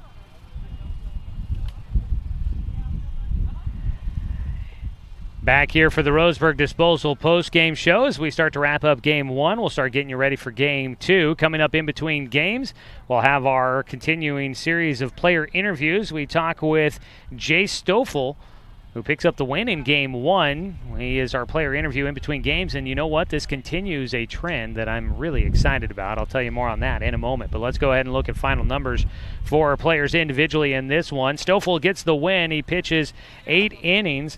Gave up 5 hits, 3 runs, 3 earned, 1 walk, 6 strikeouts, and 3 hit batters. All runs coming against him in the first inning, and then he only gave up 2 more hits after that and did not give up a run. Jonathan Stone picked up the save. He pitched the final inning, did not give up a hit, no runs, 3 walks, 1 strikeout to pick up his second save of the year. Taking the loss, Cade Bates goes 8 1/3 innings, gave up 8 hits, 5 runs, 4 earned, 1 walk, 8 strikeouts, and he hit 3. Bryce Betcher came in and relief pitched the final 2/3, gave up 3 hits, 1 run, no walks, and no strikeouts. Looking at offensive numbers, Docs with 11 hits in the ball game. Garrett Russell had an RBI single in the 9th. He finishes 1 for 4. Zach Holland goes 3 for 5 with 3 singles and a run scored. Jonathan Stone goes 1 for 4 with a 2-run single in the 9th inning. Brody Black ended up going 1 for 5. Zach Mandero 1 for 4 with a solo homer in the 6th. Also was hit by a pitch. Cody Johnson goes 0 for 5. Doran Gillespie goes 2 for 4 with a run scored and 2 singles. Caden Johnson 1 for 3 with 2 strikeouts but a single. Luke Lucido got on to lead off the 9th inning in a pinch hit appearance. He drew a walk and scored the go-ahead run for the Doc Stewarts. And Jet Black at the bottom of the lineup goes 1 for 2 with an RBI single in the 4th, then hit by a pitch in the 7th and scored a run and laid down a sacrifice bunt in the 9th inning, helping lead to the go-ahead run for the Doc Stewarts. On the other side for the Titans, let's see here. Wyatt Sales goes 1 for 5 in the game. He ended up grounding into the double play to end the game. Bryce Betcher goes 1 for 4. Let's see here. Trey Nelson had an RBI on a ground out, was hit by a pitch twice. Cade Bates was hit by a pitch and walked. He got on base twice, did not have a hit, scored a run. Zach Hart goes 1 for 4 with a 2 RBI single. Let's see here. Caden Miller had a double in the 6th inning, but was stranded at second. And Trevor Duran had a 1 for 4 game with a single in the 2nd inning. And that'll wrap up all of our stats for tonight's contest. It's time now to name our Roseburg Refrigeration Player of the Game, your locally owned residential heating and cooling specialist. And this is the trend that continues. Our player interviews continue to be our player of the game. And so I guess I'm finally imparting some good luck on a team that I'm covering. Jay Stoffel is going to be our player of the game. After giving up the lead in the 1st inning, he knuckled down and he pitched a great 7 innings after the 1st inning. He pitched a complete game and only gave up 2 hits in that part. If you count the 7 innings that he pitched after the 1st, he goes 8 innings total, gives up just 5 hits, but 3 of those come in the 1st inning when he gives up 3 runs. Then he pitches from the 2nd inning through the 8th. He pitches shutout baseball, allowing just 2 more hits. So after giving up the lead, he could have packed it in, but he settles in and does a great job keeping the Docs in it, allowing the offense the time it needed to start finding its way back in to the ball game. Jay Stoffel, your Roseburg Refrigeration Player of the Game. We'll go ahead and take a break. When we come back, we will bring you the player interview with Jay Stoffel. That'll be coming up next. For those that might be watching the game online at 541radio.com, we will end the broadcast for Game 1, and then we will start the Game 2 broadcast here in the next couple of minutes so that you can watch and hear the interview with Jay Stoffel coming up. If you are watching at 541radio.com, just refresh your page here in a couple of minutes. If you're on our YouTube page, just go back to our YouTube channel and find the broadcast starting for Game 2 here in the next couple of minutes. That'll do it for Game 1. Docs win 6-3. They look to try and sweep on the road and see if they can win the series against the Willamette Valley Titans. We'll have that for you when we come back on CBS Sports Radio, 1490 The Score. All righty. So 2 minutes.